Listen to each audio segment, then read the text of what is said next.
This channel is a place to let your thoughts slow down, your shoulders soften, and your mind gently wander as you drift towards sleep. Tonight's journey will take us into the quiet universe tucked neatly inside your skull, your brain. It's the command center of everything you think, feel, remember, and dream. And yet it works so silently you hardly ever notice it's there. Before we begin, I'd love to know where in the world you're listening from. Are you curled up somewhere cozy, or maybe drifting off in a faraway time zone? While you're here, please consider giving this video a like and subscribing to the channel. It helps more than you might think, and if you're already part of this sleepy little community, thank you. I'm truly glad you're here. Just be sure to tap the notification bell so you don't miss the next quiet voyage into science. I'll do my best not to make this video so fascinating that it keeps you wide awake. But if it does, at least you'll have some lovely new facts swirling through your mind as you drift off. So, here's a thought to hold as we start. How does a lump of soft, silent tissue somehow create the entire world you experience? Your brain is often described as the most complex object in the known universe. It's small enough to fit inside your hands, yet it holds more connections than there are stars in the Milky Way. Within that folded mass of pale pink tissue, over 86 billion neurons flicker with electrical whispers, weaving every memory, every dream, and every feeling you've ever known. It controls everything: your heartbeat, your breathing, your movements, your thoughts, your sense of time and space. It is the seat of your consciousness, the place where you, in some mysterious way, exist. And yet, despite being the source of every thought you've ever had, it remains a mystery to itself. This video will be our slow journey through that mystery. We'll wander carefully through its many hidden chambers, from the smallest sparks of its cells to the vast networks that shape your personality, your memories, and your sense of reality. We'll explore how it sleeps, how it dreams, and how it somehow turns electrical pulses into imagination, emotion, and awareness. Think of this as a quiet stroll through the universe within your head. There's no rush and no need to remember it all. Just let the story wash gently over you and see where your mind drifts as we begin. And just a quick note, this video is intended for educational and relaxing purposes only and should not be taken as medical advice. It is not a substitute for professional diagnosis, treatment, or care. If you have any concerns about your brain or overall health, please seek guidance from a qualified healthcare professional. Inside the quiet cradle of your skull rests a world so astonishingly complex that it defies easy description. It weighs barely more than a small bag of flour, yet it is the source of every laugh, every memory, every thought, and every dream you have ever had. This 3-pound organ, the human brain, may be the most intricate structure the universe has ever produced, and it is sitting silently between your ears as you listen. It's easy to forget that the brain is, at its core, part of your body. It is soft, fragile, and remarkably well protected, sealed inside a vault of bone, cushioned by fluid, and wrapped in 3 delicate membranes called the meninges. To the naked eye, it might seem unassuming, a pale pink landscape of folds and grooves, like the surface of some alien world. Yet those folds are the secret to its brilliance. By crumpling its outer layer into tight ridges and valleys, the brain fits an astonishing amount of thinking tissue into a small space, the way a map folds an entire country into a single sheet of paper. Beneath its gentle appearance is staggering complexity. The brain is made up of around 86 billion neurons, tiny, excitable cells that send messages with lightning speed. If each neuron were a person, they could fill the entire population of the Earth more than 10 times over. These neurons are linked by an almost unimaginable number of connections called synapses. Estimates suggest there are more than 100 trillion of them. That is a number so large that if you tried to count each synapse aloud, 1 per second, it would take you over 3 million years to finish. This dense forest of connections is alive with activity. At any given moment, electrical impulses are racing through your brain at speeds of up to 250 miles per hour. Every flicker of thought, every burst of emotion is the result of tiny pulses of electricity leaping across microscopic gaps, like fireflies flashing on a summer night. And yet, you never hear it. The loudest storm of activity in the known universe happens in perfect silence. Despite making up only about 2% of your body's weight, the brain is astonishingly greedy. It consumes around 20% of the energy your body produces. Most of that energy goes not into thinking grand thoughts or solving complex puzzles, but simply into keeping the neurons alive and ready. Even when you are daydreaming or drifting near sleep, your brain hums with activity, so much so that if it were a light bulb, it would be glowing faintly all the time. To put its scale in perspective, picture the Milky Way galaxy spread across the night sky, with its hundreds of billions of stars scattered in a spiral of shimmering light.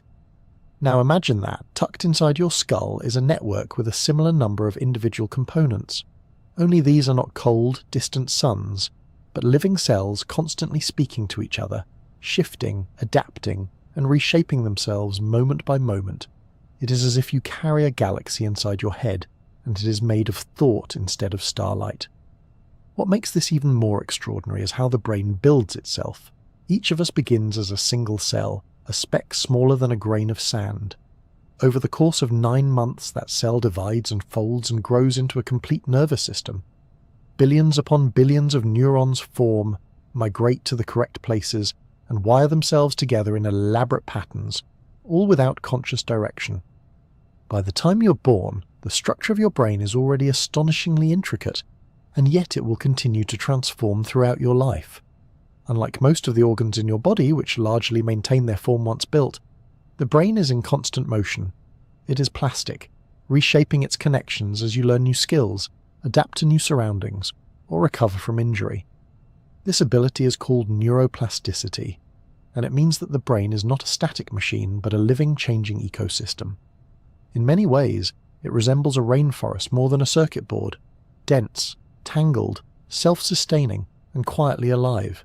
If you were to touch the surface of the brain, you would find it surprisingly soft, almost like firm jelly. It has no pain receptors of its own, which is why brain surgery can sometimes be done on awake patients. And yet this soft, silent tissue somehow contains everything that makes you who you are. Your personality, your memories, your fears, your hopes. They are not floating somewhere above you like an invisible cloud. They're etched into the physical tissue of this organ, patterns of connection sculpted by time and experience. Even when you are perfectly still, your brain is bustling like a city at night.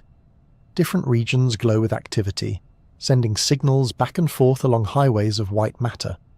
There are control centers that manage movement, sensory stations that decode sound and sight, and vast networks that hum quietly in the background, piecing together your sense of self. If all the neurons in your brain were to fire at once, the energy would be enough to power a small light bulb, and yet the result would not be light, but the sudden bloom of a thought. Scientists have tried for centuries to compare the brain to the greatest technologies of their age: clocks, steam engines, telegraphs, computers, but all of these comparisons fall short. The brain is not simply a machine that processes information. It is something stranger and more fluid, a place where biology and experience blur together. Each moment, it integrates signals from the outside world with memories from the past and predictions about the future, crafting a seamless experience of reality. In a very real way, what you call the world is something your brain is constantly building inside itself. It can be humbling to realize that everything you perceive, the stars in the sky, the sound of the wind, the feeling of your own heartbeat, is not experienced directly, but as electrical patterns interpreted by the cells inside your head. You never touch the outside world itself. You touch the version your brain makes for you. That version is astonishingly detailed and usually very accurate, but it is still just a construction. It is the most elaborate illusion ever performed, and you are both the audience and the magician. Perhaps the strangest part is how little you notice it working. The brain does not ask for your attention. It does not blink lights or buzz like a machine. It just hums quietly in the background, orchestrating the entire symphony of your life while pretending not to be there. It is, in its way, the most self-effacing of organs, content to give you the experience of being you without demanding credit for the performance. Somewhere deep inside that soft labyrinth of cells, sparks of electricity and threads of chemistry have come together to produce something that can fall in love, write music, solve puzzles, and wonder about the nature of existence. That such a thing exists at all may be one of the most improbable facts in the cosmos, and the most astonishing part is this: you are carrying it quietly inside your skull every second of your life, as if it were the most ordinary thing in the world. If you could zoom far enough into the brain to see its smallest parts, you would find yourself in a dense, tangled forest of living threads. These are neurons, the brain's fundamental building blocks, tiny living wires that flash with electricity and pass whispers from one to another at extraordinary speed. Each neuron is like a miniature tree, with long root-like branches reaching out to gather information, and a single cable-like trunk that carries signals away. And there are not just a handful of these trees. There are about 86 billion of them, packed so tightly that a grain of brain tissue the size of a grain of sand contains more neurons than there are people in New York City. A single neuron may seem small and lonely, but it is never truly alone. Each one can connect to thousands of other neurons, forming a mesh of connections so intricate that it makes even the busiest city skyline look sparse. The points where they meet are called synapses, microscopic gaps where one neuron ends and the next begins. Signals don't leap the gap as tiny sparks of fire, as they are often imagined, but as carefully timed chemical messengers called neurotransmitters. When a neuron decides to send a message, it generates a quick burst of electricity called an action potential. This travels down the neuron's axon, the long cable-like part, like a wave of dominoes falling in perfect order. When the wave reaches the end of the neuron, it triggers the release of neurotransmitters into the synapse. These molecules drift across the narrow space and bind to the next neuron, opening tiny gates that let in ions, sparking a new electrical wave. It is a dazzling relay race that happens millions of times every second, a silent ballet of electricity and chemistry dancing in perfect rhythm. There are many different neurotransmitters, each with their own subtle personality. Glutamate excites neurons, encouraging them to fire and keeping your brain awake and alert. GABA calms them down, soothing the network into restful silence. Dopamine delivers a jolt of motivation, nudging you toward things that feel rewarding. Serotonin lifts and balances your mood, while acetylcholine sharpens your focus like a quiet internal spotlight. These chemicals are tiny, but their influence is vast. A few molecules drifting between cells can be the difference between calm and panic, or between boredom and fascination. Neurons are glamorous in the world of brain science. They get the headlines, the illustrations, the glowing animations in documentaries. But neurons could not do their work without an entire hidden workforce of supporting cells quietly keeping them alive and functional. These are the glial cells, and they are in many ways the brain's unsung heroes. There are roughly the same number of glial cells as there are neurons, possibly even more. Their name comes from the Greek word for glue, which is a little unfair because they do far more than simply hold the brain together. Some glia, called astrocytes, sprawl out in star-shaped patterns and wrap around neurons like cosmic caretakers. They feed the neurons, mop up stray neurotransmitters, and keep the chemical environment perfectly balanced. If the brain were a city, astrocytes would be the tireless street sweepers and maintenance crews, silently making sure everything keeps running. Other glia, called oligodendrocytes, act like skilled electricians. They wrap axons in a fatty coating called myelin, which works like insulation on a wire. Myelin lets electrical impulses travel faster, much faster in fact. A signal on a myelinated axon can shoot along at well over 200 miles per hour, while an unmyelinated one plods along at just a few miles per hour. Without these microscopic insulation specialists, your thoughts would crawl instead of race. Then there are the microglia, the smallest of the glial family, and arguably the most dramatic. They patrol the brain like tiny immune system guardians, searching for damaged cells, stray debris or lurking invaders. When they find trouble, they can engulf and digest it, like vigilant microscopic janitors with a flair for the dramatic.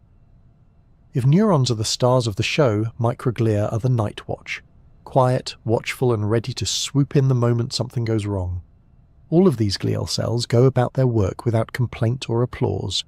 They don't generate thoughts or compose symphonies, but without them, the neurons could not survive long enough to do anything at all. They are the quiet scaffolding holding up the cathedral of the mind. It is easy to overlook them, but perhaps they like it that way. The brain's housekeeping staff, content to keep the world's most important organ humming smoothly, while the neurons soak up the spotlight. If you could shrink yourself down and wander through this microscopic city, you would see an endless skyline of neurons glowing softly with electrical pulses, their branches stretching and intertwining like luminous coral.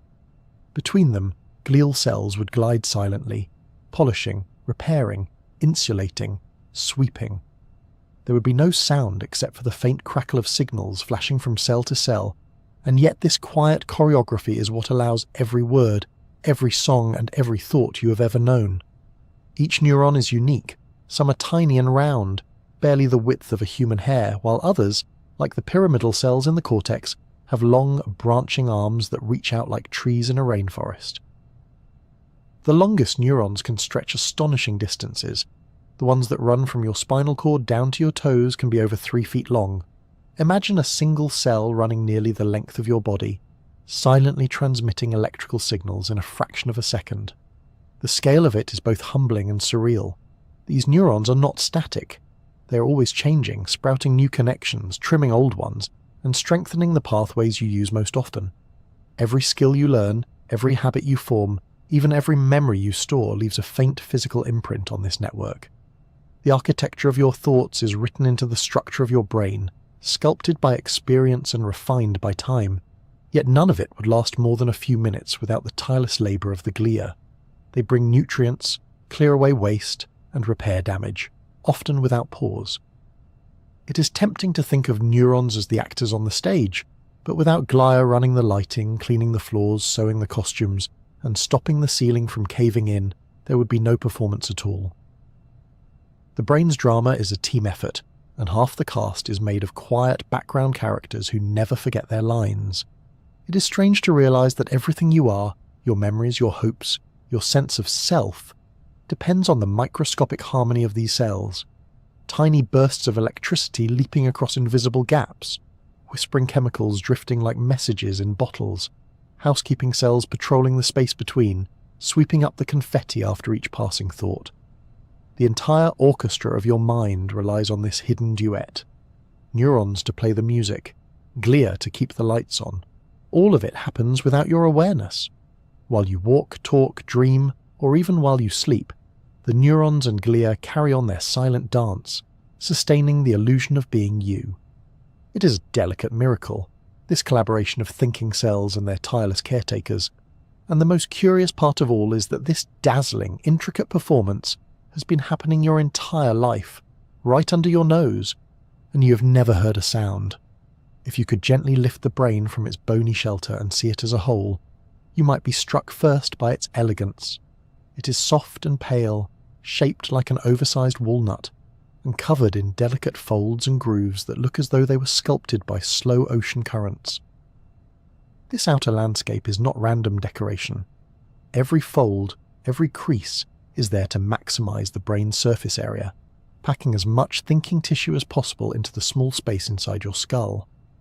Within this intricate landscape lie distinct regions, each quietly devoted to its own essential role. The largest and most commanding of these is the cerebrum. It takes up nearly 80% of the brain's total volume and is what gives the brain its characteristic wrinkled appearance. The cerebrum is the home of your higher thinking. Everything from solving puzzles to appreciating music to daydreaming about what you might eat for lunch. It is divided down the middle by a deep groove into two halves, the left and right hemispheres, which are like mirror twins with subtle differences in personality. The left hemisphere is often portrayed as logical, analytical, and precise. It tends to handle language, mathematics, and step-by-step reasoning. The right hemisphere is seen as creative, intuitive, and holistic, more concerned with patterns, spatial awareness, and the broader emotional tone of things.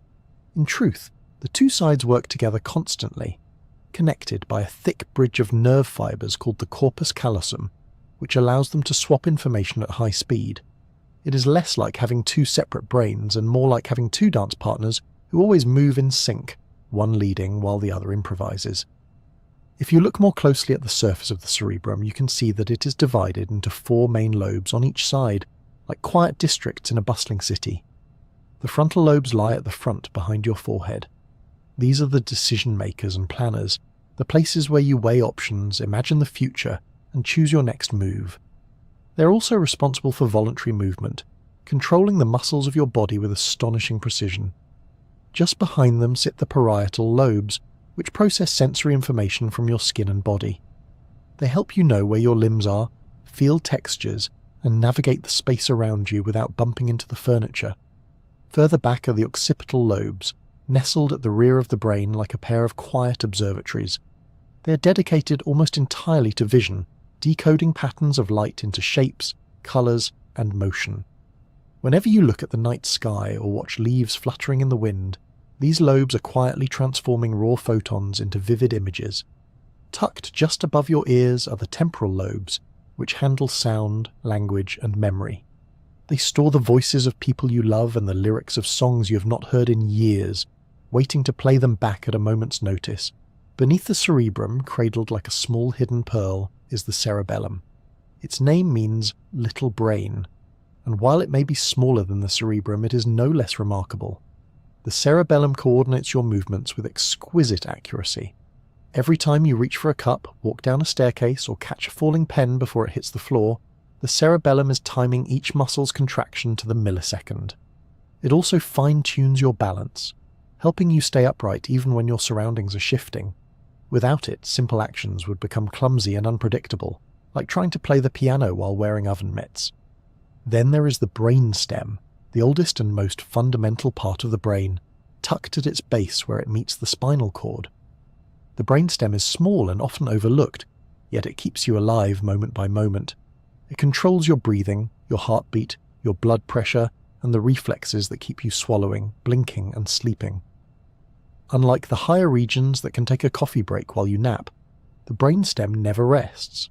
It is the tireless heartbeat of the entire system, quietly pulsing away while the rest of your mind drifts. The brainstem is made of three main parts. The midbrain acts as a relay station, routing sensory signals to where they need to go, and controlling basic movements of the eyes. The pons, a rounded bulge just below, helps coordinate movement between the left and right sides of your body, and plays a key role in sleep. And the medulla oblongata, at the very base, is the keeper of your vital functions.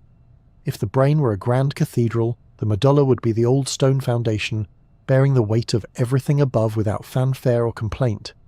Threaded throughout all these structures is an astonishing web of white matter, bundles of nerve fibers that connect distant regions like high-speed highways. These pathways allow information to travel from one lobe to another, from the cerebellum to the cerebrum, and from the brainstem out to the body. In a way, the brain is less a single organ and more an entire city of specialized neighborhoods connected by glowing, lightning-fast transit lines. Messages flash through this network at speeds that can exceed 250 miles per hour, allowing the various regions to collaborate almost instantly. What makes this architecture even more remarkable is how seamlessly it all works together. The frontal lobes may be busy planning your future, while the occipital lobes decode the flicker of sunlight through a window. The temporal lobes recall the lyrics of a familiar song, and the cerebellum keeps you balanced in your chair. Each part has its own quiet specialty, yet they blend their efforts so perfectly that you rarely notice the division of labour. To you, it simply feels like being one whole person. But beneath that smooth experience, billions of cells are working in beautifully coordinated silence. Even the texture of the brain reflects this division of labour. The wrinkled surface is called grey matter, named for its darker colour in preserved specimens. This is where most of the neuron cell bodies live, packed together in dense layers. Deeper inside lies the white matter, paler because of the myelin that insulates its axons. If the grey matter is the thinking surface of the brain, the white matter is its vast internal wiring, carrying thoughts to and from distant corners like unseen phone lines humming beneath a city. Each hemisphere of the cerebrum controls the opposite side of the body, a curious arrangement that means your right hemisphere guides your left hand and your left hemisphere guides your right. No one is entirely sure why evolution chose this cross-wiring, but it has been this way in humans for hundreds of thousands of years, and the system works so flawlessly that you never notice it. It is just one of countless little quirks in the brain's design. Strange on paper, seamless in practice. Walking through the brain structure is like exploring a world built for silence. There are no gears clanking or lights flashing, only the faint crackle of electrical signals darting through folded valleys and hidden passageways. From the lofty ridges of the cerebrum down to the quiet depths of the brainstem, every part has its role, and every role is essential. This soft, intricate landscape does not just hold your thoughts, it shapes them, guides them, and weaves them together into the single experience you call being alive. At first glance, the brain might seem like a collection of parts, each quietly minding its own business. But its true magic lies not in its individual pieces, but in the way they talk to one another. Billions of neurons, each with their own shape and purpose, form vast interconnected networks, living webs that spark with communication. These networks are not static. They shift and reshape constantly, strengthening some connections, pruning away others, and forming new links as you experience the world. In this way, your brain is less like a machine with fixed wiring, and more like a glowing city seen from above, forever building new streets and rerouting old ones as the landscape changes. Each neuron is a tiny electrical being, but it is only through connection that it comes alive. Neurons reach out long tendrils called axons, which can stretch extraordinary distances, and they extend bushy branches called dendrites to receive incoming messages. When two neurons meet, they rarely touch directly. Instead, they pause just short of one another at a microscopic gap called a synapse, where their communication becomes something halfway between electricity and chemistry. When a neuron fires, it sends a small electrical impulse called an action potential racing down its axon.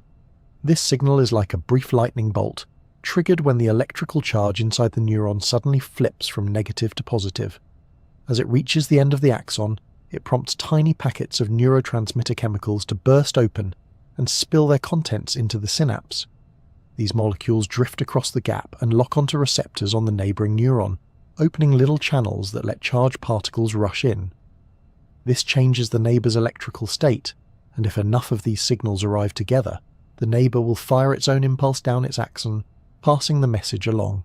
It is a relay of breathtaking speed and scale. These bursts of electricity can travel down an axon at over 200 miles per hour, and this happens not once or twice, but trillions of times every second. There are about 100 trillion synapses in the human brain, and each one is like a tiny decision gate, weighing whether to pass a signal on or quietly ignore it. Together, these gates form intricate patterns of activity, flowing rivers of electrical pulses that flicker and merge like the lights of a vast metropolis. As neurons communicate, they do not do so at random.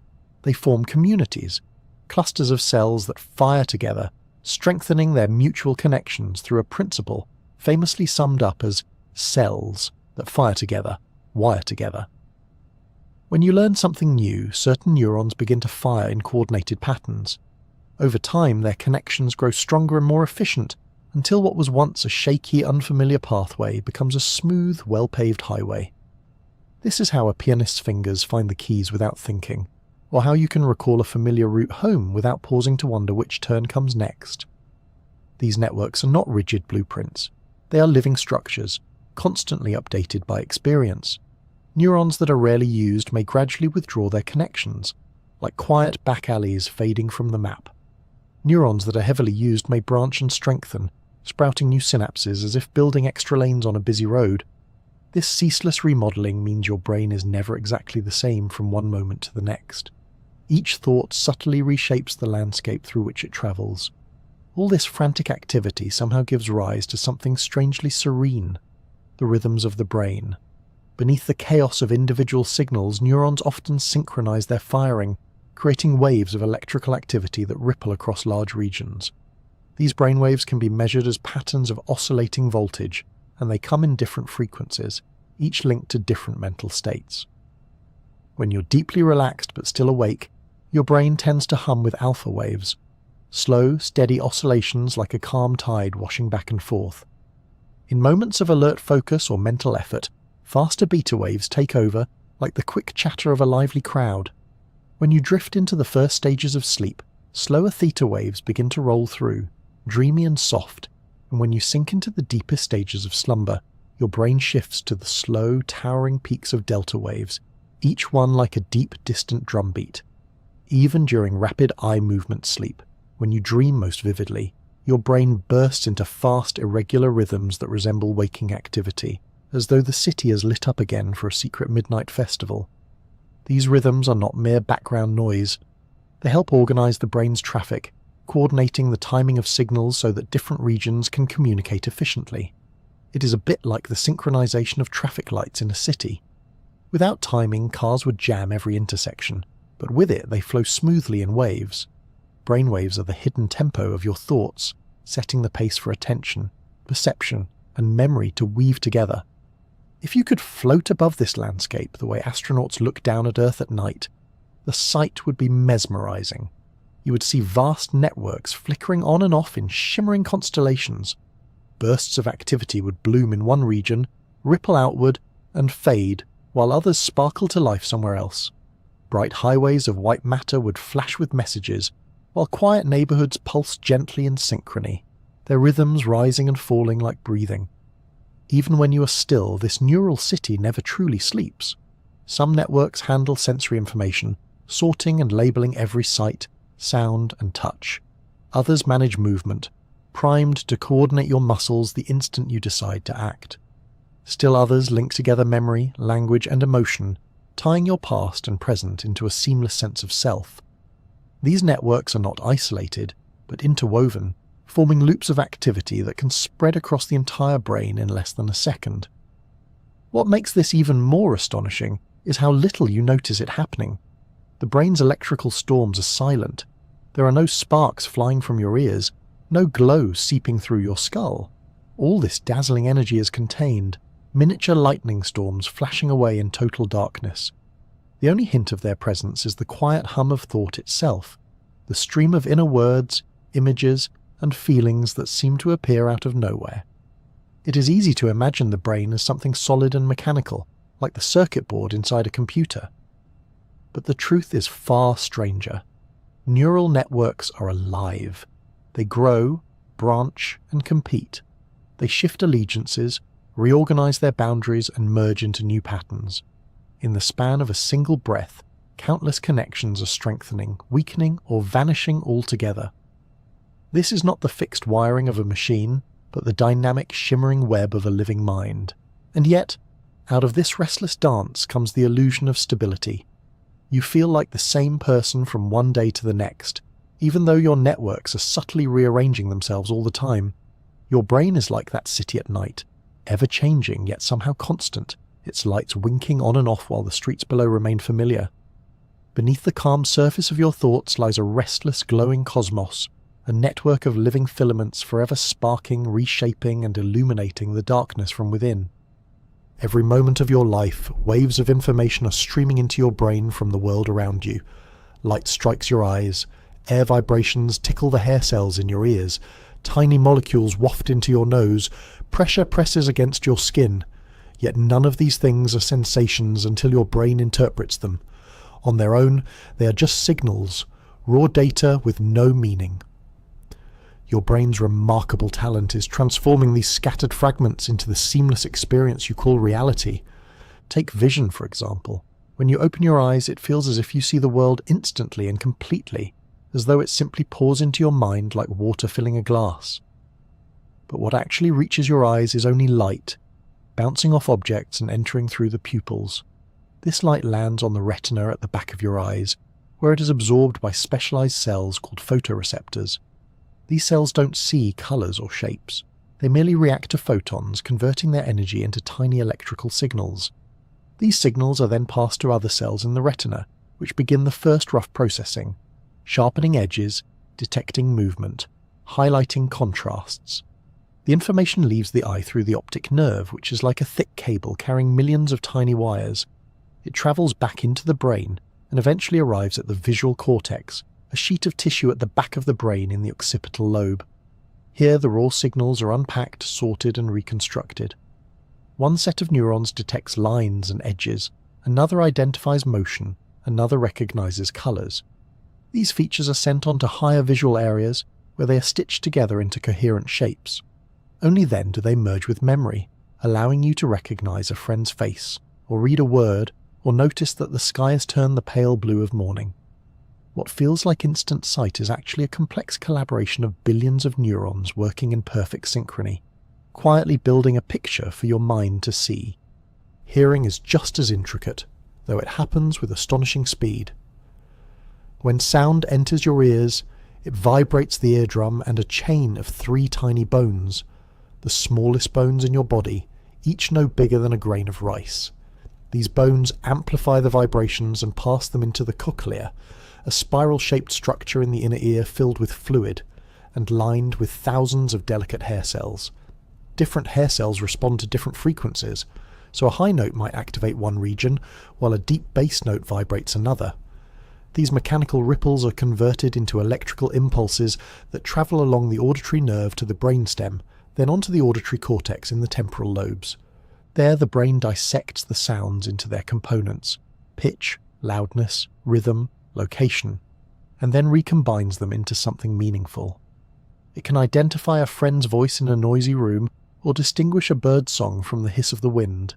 Even your sense of where a sound is coming from relies on delicate timing differences between your two ears, measured in tiny fractions of a millisecond. In this way, the brain turns invisible air vibrations into the rich landscape of sound that surrounds you. Smell works on a smaller, more intimate scale. When you breathe in, drifting molecules of scent land on a thin layer of tissue high inside your nasal cavity. This tissue holds millions of olfactory receptor neurons, each tuned to particular shapes of molecules.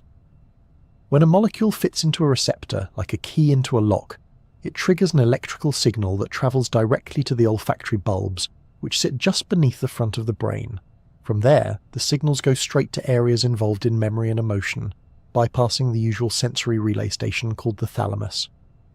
This is why smells can seem to open trapdoors in your mind, releasing vivid memories from years ago: a childhood kitchen, a loved one's perfume, the scent of rain on dry pavement. Smell is the oldest sense in evolutionary terms, and it still retains that ancient emotional power. It can conjure entire worlds from just a wisp of invisible chemistry. Touch might seem simpler, but it's equally sophisticated. Your skin is dotted with millions of sensory receptors that detect pressure, temperature, vibration, and pain. When you brush your fingers across a surface, these receptors send signals through nerves that climb up your spinal cord and into the brain, arriving at the somatosensory cortex along the ridge of the parietal lobes. This strip of tissue is mapped like a tiny upside-down person stretched across your brain. Your toes are represented near the top, your face near the bottom, and every patch of skin in between has its own dedicated neighborhood. The somatosensory cortex can tell you not just where you are touched, but how hard, how warm, and how textured the surface is. It can detect the whisper of a feather or the sharp edge of broken glass, sometimes in less than 1/10 of a second.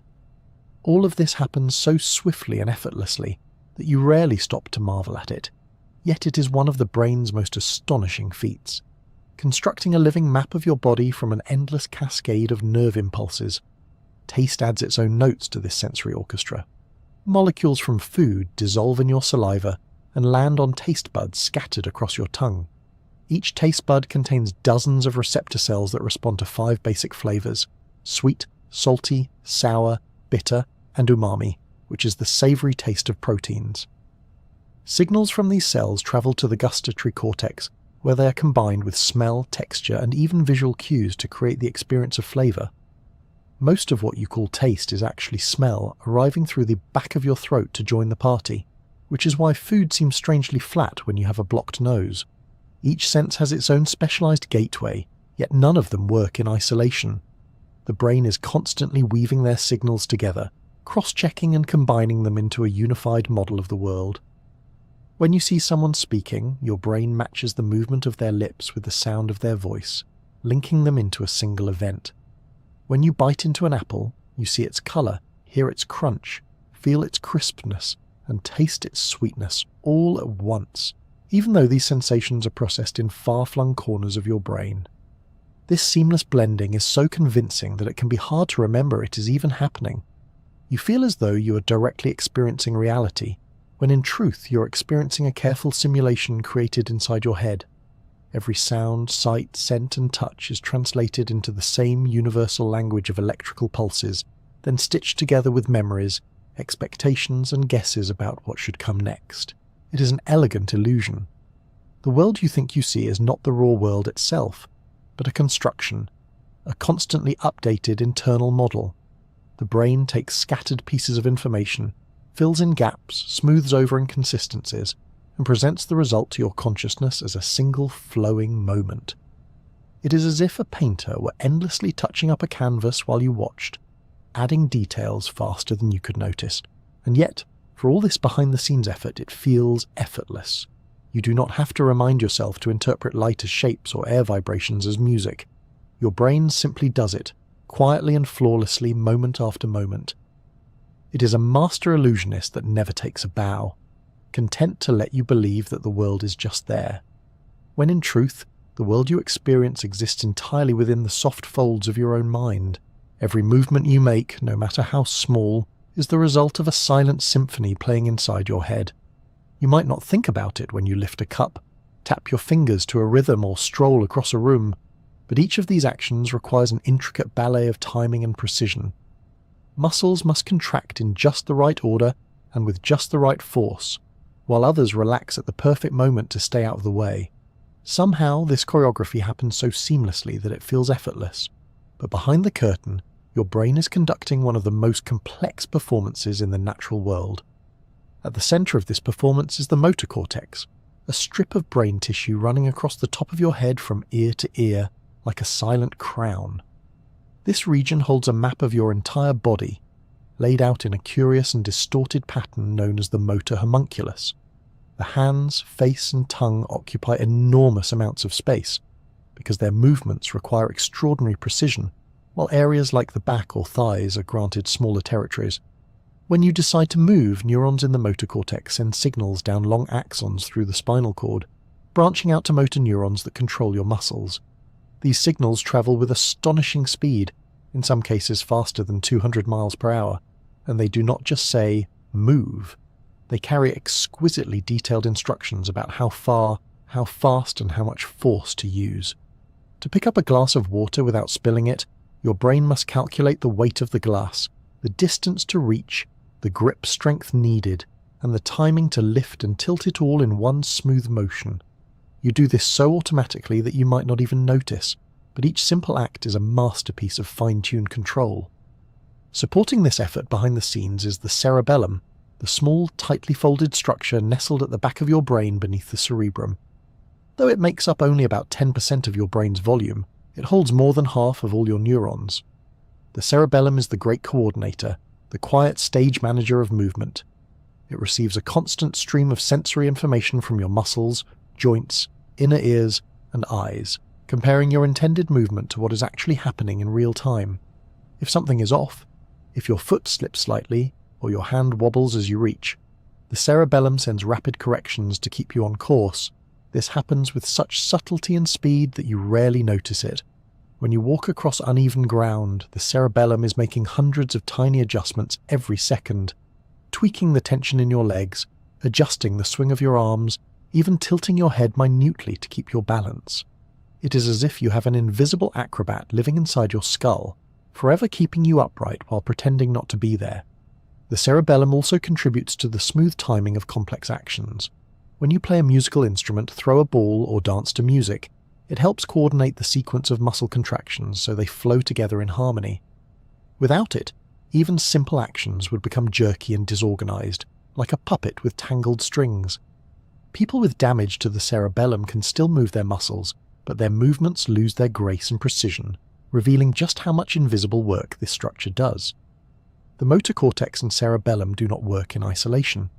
They are part of a larger network that includes the basal ganglia, deep clusters of neurons that help initiate and smooth movements, and the premotor and supplementary motor areas, which plan and rehearse actions before you make them. Together, they transform your intentions into carefully timed electrical pulses that cascade through your nervous system, activating just the right muscles at just the right moments.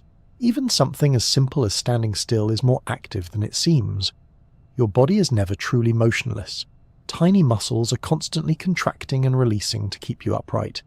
The brain is reading signals from the soles of your feet, the stretch in your calves, the tilt of your head, and the swirl of fluid in your inner ears.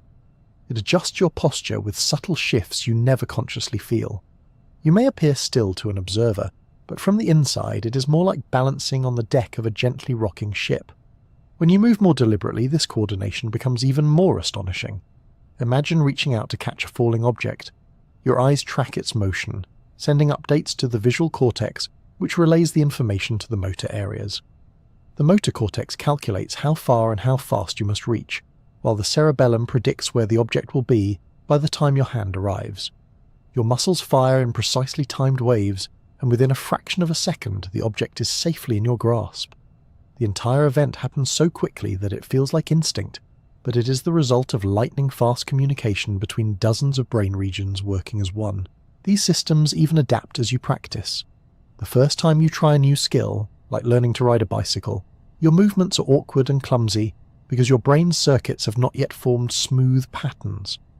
With repetition, the motor cortex refines its signals and the cerebellum fine-tunes the timing, gradually turning conscious effort into automatic flow. Eventually, you can pedal without thinking about balance, steering, or the rhythm of your legs. The brain has converted a chaotic flurry of signals into a graceful, almost effortless routine. Movement also depends on feedback, and this is where the brain's design becomes truly elegant. Every time you move, sensory signals rush back to the brain, telling it how the movement is progressing. If you close your eyes and touch your nose, you can do it accurately because your brain is monitoring the position of your arm through proprioception, an internal sense of body position.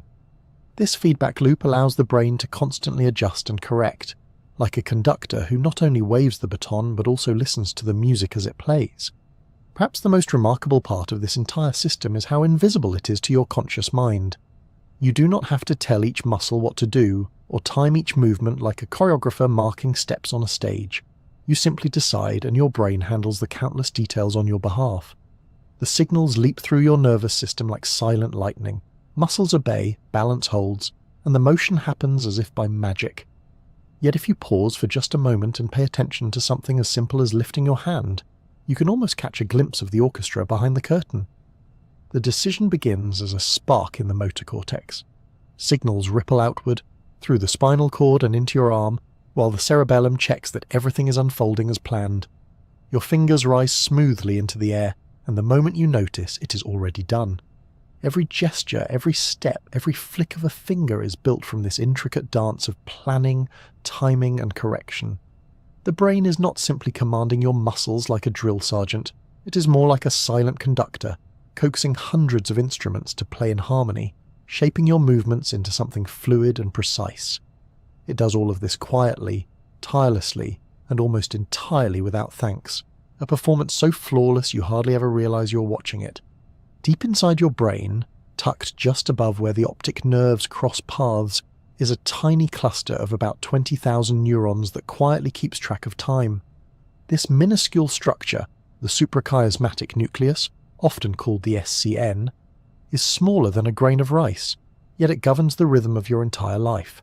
It is your brain's master clock, orchestrating the daily ebb and flow of your energy, your mood, and even the way your cells function. Unlike the ticking hands of a watch, the SCN keeps time in a way that is alive. Each of its neurons runs on a roughly 24-hour cycle, their genes switching on and off in waves like microscopic tides.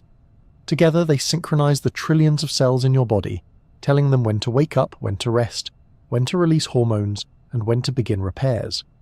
Without this coordination, your internal world would drift into chaos, like an orchestra without a conductor, each section playing at its own tempo, none of them in tune. This cycle is called the circadian rhythm, from the Latin for about a day. It is not perfectly 24 hours on its own.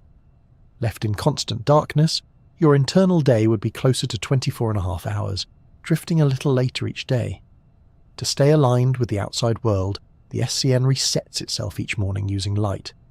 Special cells in your eyes, separate from those used for sight, detect the brightness of daylight and send signals directly to the SCN. This gentle burst of sunlight acts like tapping the face of a clock, nudging your inner timekeeper back into sync. The SCN then broadcasts its schedule to the rest of your brain and body. It signals the pineal gland to stop producing melatonin, the hormone that makes you feel sleepy as morning approaches. Later in the day, as light fades, it allows melatonin to rise again, gently pulling you towards sleep. It influences your body temperature, which tends to dip in the early morning and peak in the late afternoon, as well as your levels of cortisol, a hormone that helps you feel alert. These shifts happen like clockwork, often so subtly you never notice them, except, perhaps, when you try to stay awake at 3 a.m. and discover that your brain has other plans. This rhythm runs so deep that it touches almost every aspect of your biology. Your liver follows its own daily schedule of detoxifying chemicals. Your gut shifts its activity based on when it expects food. Even the cells in your skin divide more often at certain times of day. It is as if every cell has a tiny wristwatch, and the SCN is the unseen time zone coordinator, making sure they all strike noon together. Your brain takes this role surprisingly seriously for something that looks like a small squishy walnut. In its own quiet way, it is a very punctual lump. It insists that you sleep and wake on time, digest meals at predictable hours, and release hormones on schedule. When you defy this routine, staying up all night, skipping meals, or flying across time zones, your internal clocks fall out of sync with one another. This is what causes jet lag.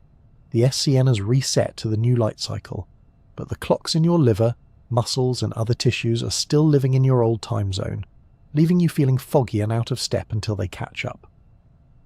The SCN is not your only clock, though. It is the master, but there are many others scattered throughout your body, like little neighborhood bell towers. These peripheral clocks keep their own local schedules but rely on cues from the SCN to stay coordinated. Food, exercise, and even social interaction can reset them. This is why eating at the same times each day can help anchor your sense of time, while irregular meals or late-night snacks can nudge your internal schedule off balance. Even your brain has smaller timekeepers that manage shorter rhythms within the day, called ultradian rhythms. These cycles govern things like your attention span, which naturally rises and dips every 90 minutes or so, and the timing of your sleep stages through the night. Layered together, they form a kind of intricate temporal architecture, an invisible scaffolding of time running through your mind. What is remarkable is how deeply this timing shapes your experience of reality. Your sense of morning or night is not simply based on looking out a window, it is woven into your brain chemistry. As light fades in the evening, your body temperature drops slightly, your reaction times slow, and your thinking grows softer at the edges. By dawn, when sunlight strikes your eyes again, your alertness sharpens and your thoughts gather speed. You ride this invisible wave every day, carried from sleepiness to alertness and back again by forces you can barely feel. These rhythms are ancient. Even tiny single-celled organisms that lived billions of years ago evolved primitive clocks to anticipate the coming of light and darkness. Your circadian system is their descendant, fine-tuned over countless generations to the rising and setting of the sun. It is one of the oldest pieces of biological machinery still ticking inside you, a reminder that your mind, however modern and full of thoughts, is still anchored to the turning of the earth. The elegance of this hidden clockwork can be easy to overlook. It does not announce itself with ticking or chiming. It simply guides you through the day like an invisible tide. When you feel that drowsy lull after lunch, when your focus sharpens in the early evening, when your eyelids grow heavy as night settles in, that is the SCN, quietly dimming or brightening the lights in the theatre of your mind. Even when you try to defy it, it waits patiently, keeping time until you return to its schedule. Shift workers and night owls can train themselves to operate on unusual hours, but their bodies often continue longing for a sunrise they rarely see. The clock inside your brain has no interest in your social calendar. It keeps its own ancient beat, one that has been keeping time long before alarms, calendars, or artificial lights existed, and perhaps there is something comforting in that. While the world spins unpredictably, while plans change and days blur together, your brain is quietly counting the hours with unwavering precision. A tiny speck of neurons, smaller than a seed, is steering your biology through the cycles of light and dark, nudging you gently from waking to sleep and back again. You are, after all, a creature of rhythms, built around tides of activity and rest, alertness and dreaming. And though your brain may be just a soft, silent lump, it is a remarkably punctual one, keeping the beat of your life even while you're too busy living it to notice.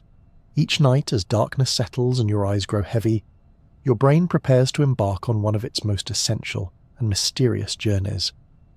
It slips away from the busy chatter of waking life and drifts into the quiet world of sleep, where time softens and thoughts dissolve into dreams. Sleep may seem like a simple pause, a blank stretch of hours between days, but within your brain it is anything but idle. It is a carefully orchestrated cycle, a slow dance through shifting states that restore your mind, repair your body, and sweep clean the clutter left behind by the day. As you begin to drift off, your brain eases into what is called non-rapid eye movement sleep, or NREM. This first stage is a fragile threshold between wakefulness and slumber. Your muscles relax, your heartbeat slows, and your thoughts slip from coherent sentences into loose, wandering fragments.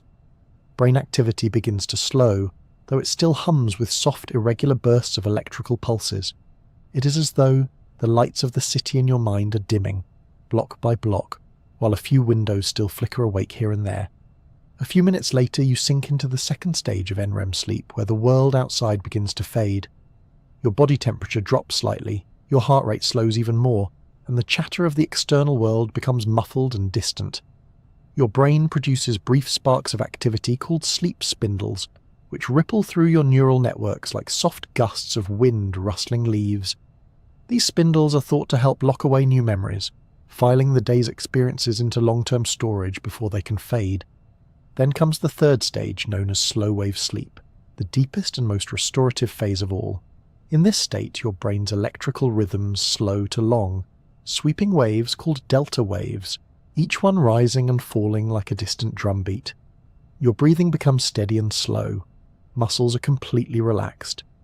This is the time when your body releases growth hormone, repairs tissues, and strengthens your immune system. It is also when the brain begins one of its quietest but most vital tasks, clearing out the waste products of its own activity. Throughout the day, as neurons fire and process information, they produce tiny molecular byproducts that build up in the spaces between brain cells. During slow-wave sleep, the brain's support cells shrink back slightly, expanding those spaces and allowing cerebrospinal fluid to wash through like a gentle tide. This fluid flushes away metabolic debris, including beta amyloid, a protein that can accumulate in conditions like Alzheimer's disease. It is as if the brain takes out its trash while you sleep, tidying up the mental workspace for another day of thinking. After about an hour or so in this deep NREM sleep, something curious happens. Your brain begins to stir again, electrical activity quickens, and your eyes start darting rapidly beneath your eyelids. You enter the realm of rapid eye movement sleep, REM, where dreams unfurl in vivid colour and motion. In this stage, your brain's activity patterns look remarkably similar to wakefulness, with fast, chaotic bursts of electrical signals weaving through the cortex. Yet your body is paralysed, a safety measure that keeps you from acting out the strange stories your mind is spinning. During REM sleep, the brain becomes a kind of playwright and stage crew all at once, taking fragments of memories and emotions and stitching them into surreal narratives. These dreams are often illogical, yet emotionally powerful. They blend the mundane with the impossible, a familiar childhood street bathed in moonlight, a voice you have not heard in years speaking from a stranger's face. No one fully understands why we dream, but many scientists believe it helps the brain process emotional experiences, strengthen important memories, and loosen rigid patterns of thought, sparking creativity. The night is not a straight slide from light sleep to deep sleep and then to dreaming. Instead, you cycle through these stages in repeating patterns about 90 minutes long. Early in the night, slow-wave sleep dominates, giving your body the restoration it needs. As morning approaches, REM periods grow longer, filling your last hours of sleep with extended stretches of dreams.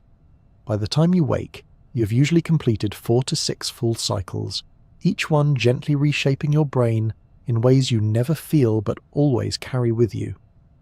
This rhythm of sleep is as ancient as it is essential. All animals that have been studied need some form of it, even tiny fruit flies and humble worms.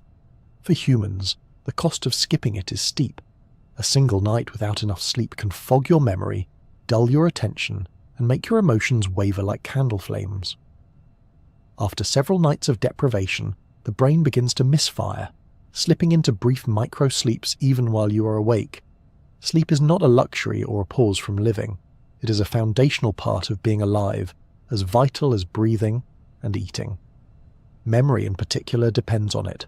While you sleep, especially during NREM stages, your brain replays patterns of neural activity from the day, almost like rehearsing a piece of music.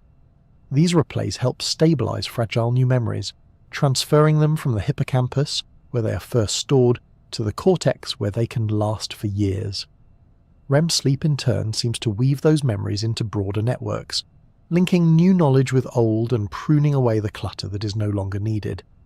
It is as if each night your brain quietly reorganizes its library, shelving the useful books, recycling the outdated ones, and dusting off forgotten volumes for future use. Even your emotions are gently reshaped during sleep. The amygdala, a small almond-shaped structure involved in processing fear and stress, becomes less reactive after a good night's rest.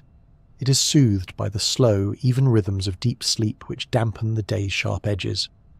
REM sleep also softens the sting of painful memories, allowing you to revisit them without the same emotional jolt. In this way, sleep does not simply restore your brain's energy, it restores your emotional balance too. There is a quiet poetry to how it all unfolds. You close your eyes, the world fades, and your mind slowly folds inward, retreating from the sharp angles of reality. Thoughts blur at the edges, sounds become distant and muffled. It is like watching a city dim its lights one by one, the glow fading from the tallest towers down to the smallest windows, until only the faintest sparks remain. Then the city does something even more magical. It begins to rebuild itself in silence, sweeping the streets, repairing its foundations, and rehearsing tomorrow's performance before the sun rises. You never witness this work being done. When you wake, the scaffolding has been cleared away, the floors polished, and your mind feels subtly renewed, as if the clutter has been lifted and the air has grown clearer. That lightness you feel after a deep unbroken sleep is not an illusion. It is the quiet triumph of billions of neurons that have spent the night scrubbing, sorting, and restoring themselves, preparing your mind to meet the day again.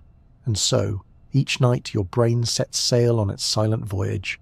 It slips below the surface of awareness, drifting through waves of slow rhythm and bursts of vivid dreamlight, cleaning its depths and polishing its memories as it goes.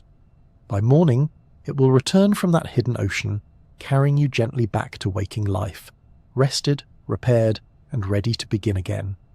When you drift into the world of dreams, your brain becomes a quiet storyteller, spinning entire realities from thin air. One moment you're lying safely in your bed, and the next you're flying through a city made of glass, or wandering a childhood street that no longer exists, or speaking to someone who has been gone for years. These scenes often make little sense, yet while you are dreaming, they feel as solid and real as waking life. This strange transformation happens mostly during rapid eye movement sleep, or REM, when your brain seems to wake up inside its own private theatre, while the rest of your body remains perfectly still. During REM sleep, the electrical rhythms of the brain grow fast and chaotic, almost indistinguishable from those of wakefulness. The visual cortex flickers as if watching something intently. The limbic system, especially the amygdala, becomes highly active, infusing dreams with intense emotion. Meanwhile, the prefrontal cortex, which normally keeps your thoughts logical and orderly, grows unusually quiet. It steps aside, letting the rest of your mind wander without restraint. Without that steady voice of reason, your brain begins to weave wild connections, pulling fragments of memory and sensation into flowing, surreal narratives. Memories are the raw materials of dreams. Each day, your brain collects an immense number of impressions. Sights, sounds, feelings, scraps of conversation, most of which fade from consciousness quickly. But they do not vanish. They settle like dust in the hippocampus where recent memories are stored. During sleep, especially in REM, these fragments are reactivated, often in unexpected combinations. A street you passed earlier might appear in a dream stitched to the facade of your old school, or your best friend's voice might emerge from a stranger's face. The brain is not simply replaying these memories, but reshuffling them, snipping them into pieces and gluing them into new patterns like a restless collage artist. This may explain why dreams often have a curious texture, vividly detailed yet loosely connected. The visual and emotional centers of your brain are fully engaged, so the scenes feel rich and alive, but the logical circuits that would normally keep the story coherent are dozing. This is why you rarely question impossible things while dreaming. If you sprout wings and fly over an ocean of stars, your dreaming brain accepts it with perfect calm. Only when you wake does the strangeness strike you, like seeing the set lights after the curtain has fallen. For centuries, people have wondered why we dream at all. Ancient cultures saw dreams as messages from gods or windows into hidden realms. Modern science offers more earthly explanations, though none are yet proven. One prominent idea is that dreaming helps consolidate memories. As your brain replays and reorganizes the day's experiences, dreams might be the flickering side effect of that process, like seeing sparks from a machine polishing gears. This fits with the fact that REM sleep, when dreaming is most intense, is also the time when your brain is most actively strengthening neural connections and pruning away weak ones. Another theory suggests that dreams are a kind of emotional rehearsal space. Because the amygdala and other emotion processing regions are so active during REM, dreaming might allow your brain to safely revisit difficult feelings without the immediate stress of waking life. This could help explain why people often dream about things they fear or worry about. The dreams may not solve the problem, but they could soften its sting, teaching your brain to respond with less alarm when it appears again. There is also the threat simulation theory, which proposes that dreaming evolved as a way to practice survival. In the distant past, a dream of being chased by a predator might have helped our ancestors rehearse escape strategies without real danger. Even today, dreams often carry a subtle flavour of tension or urgency. Missed buses, looming deadlines, endless staircases that lead nowhere. These scenarios may be echoes of an ancient instinct to prepare for challenges before they arrive. Some researchers see dreams as a kind of neural housekeeping. The brain is flooded with information each day, far more than it can store. Dreams might be the byproduct of sorting and discarding that torrent of data, like the mind's version of sweeping a cluttered desk. As irrelevant details are erased and useful ones saved, the scraps swirl together into fleeting scenes that vanish by morning. And then there is the idea that dreaming fosters creativity. By disconnecting the strict rules of waking logic, dreams let the brain explore strange combinations it would never consider during the day. Artists, inventors, and scientists have often described ideas arriving from dreams, a melody, a painting, even the structure of a molecule. The mind, freed from its usual boundaries, can wander the labyrinth of its own memories and stumble upon unexpected treasures. No matter which purpose is closest to the truth, dreams reveal something profound about the brain's nature. They show that your mind is not a passive recorder of reality, but a ceaseless creator, forever building worlds. Even as you lie still in darkness, your brain is lighting up with rivers of activity, constructing entire landscapes out of old impressions, shaping characters from the faces of strangers, and breathing motion into empty space. The content of dreams may be strange, but the feelings they carry are often achingly real. Fear can race through a dream as powerfully as it does when you are awake. Joy can bloom like sunlight, sorrow can ache in your chest, and love can feel as warm as ever, even if the person you are dreaming of is long gone.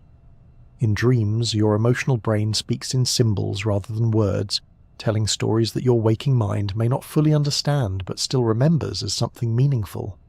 When you wake, the logic of dreams dissolves quickly, their sharp edges melting away like frost.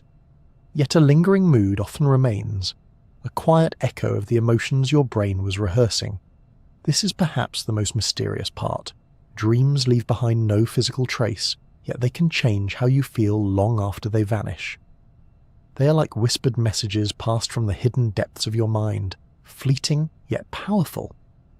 It's astonishing to realize that this nightly theatre, so vivid and strange, unfolds entirely inside your skull. There are no sounds, no lights, no actors on a stage, only neurons sparking in darkness, weaving stories from the raw fabric of memory.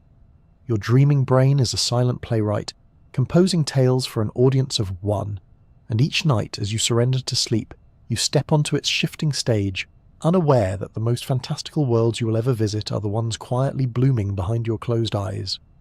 Memory is the mind's quiet time machine, ferrying you back through the invisible corridors of your own past. With a single thought, you can revisit a childhood street, smell the dusty pages of a book you once loved, or hear the laughter of someone you have not seen in years. These moments may seem solid and unchanging, but the truth is far stranger. Memory is not a tidy library of neatly filed records. It is alive, constantly rebuilt each time you summon it, shaped by the rhythms and quirks of the brain. Every memory begins as raw experience, arriving through your senses in a torrent of colour, sound, and sensation. As you notice something, a face, a voice, the warmth of sunlight on your skin, networks of neurons in your brain flash to life. This first stage is called encoding. It is not simply about recording information, but transforming it into patterns of electrical activity that the brain can store. Your attention plays a crucial role here. The brain is flooded with stimuli every moment, far more than it can possibly keep, so it chooses what to save based on what matters most to you at the time.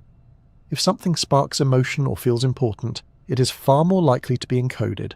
Once a moment is encoded, it must be stabilized, or it will fade like mist. This is where the hippocampus, a curved structure deep in the temporal lobes, becomes vital. The hippocampus acts like a kind of air traffic controller for memories, receiving these fragile new patterns from across the brain and helping consolidate them. It links the who, what, where, and when of an experience into a single coherent trace. Over the hours and days that follow, especially during sleep, the hippocampus gradually transfers these traces to the cortex, the outer layer of the brain, where they can be stored more permanently.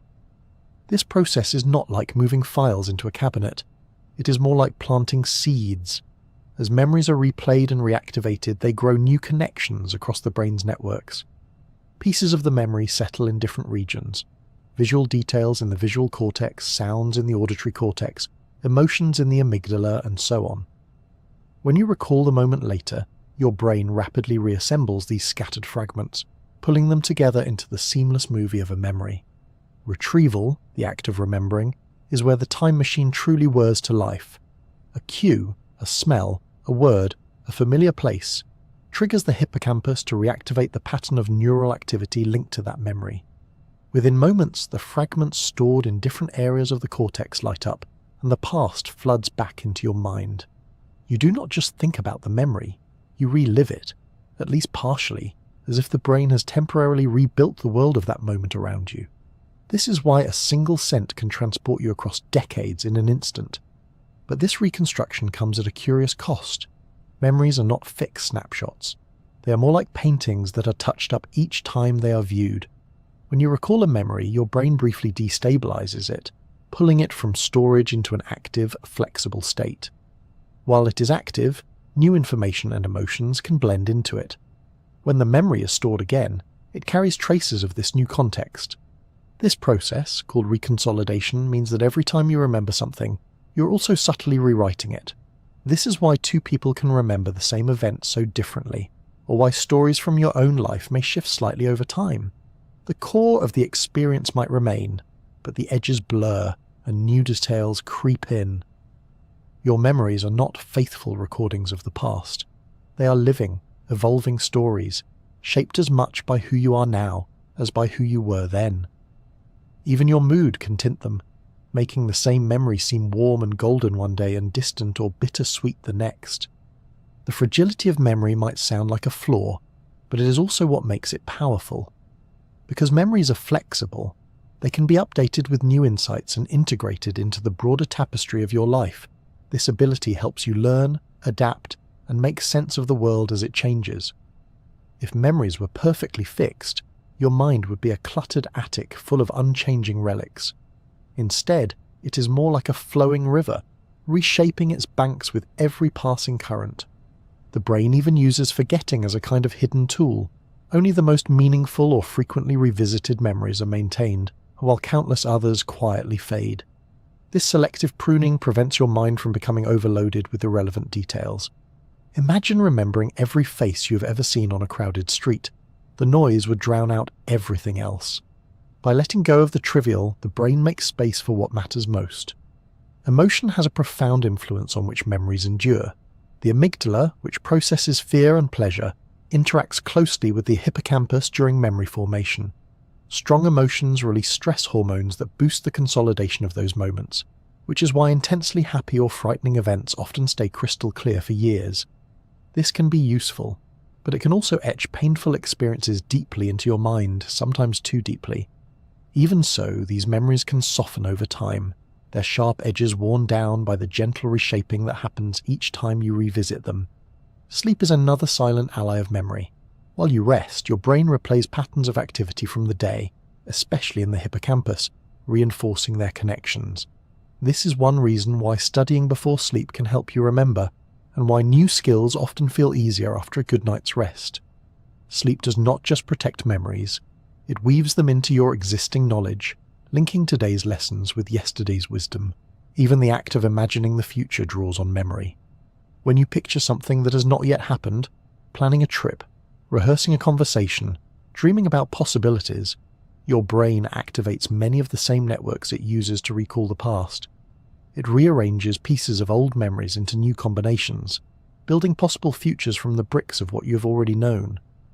In this sense, memory is not just about looking backward, it is the foundation for looking forward too.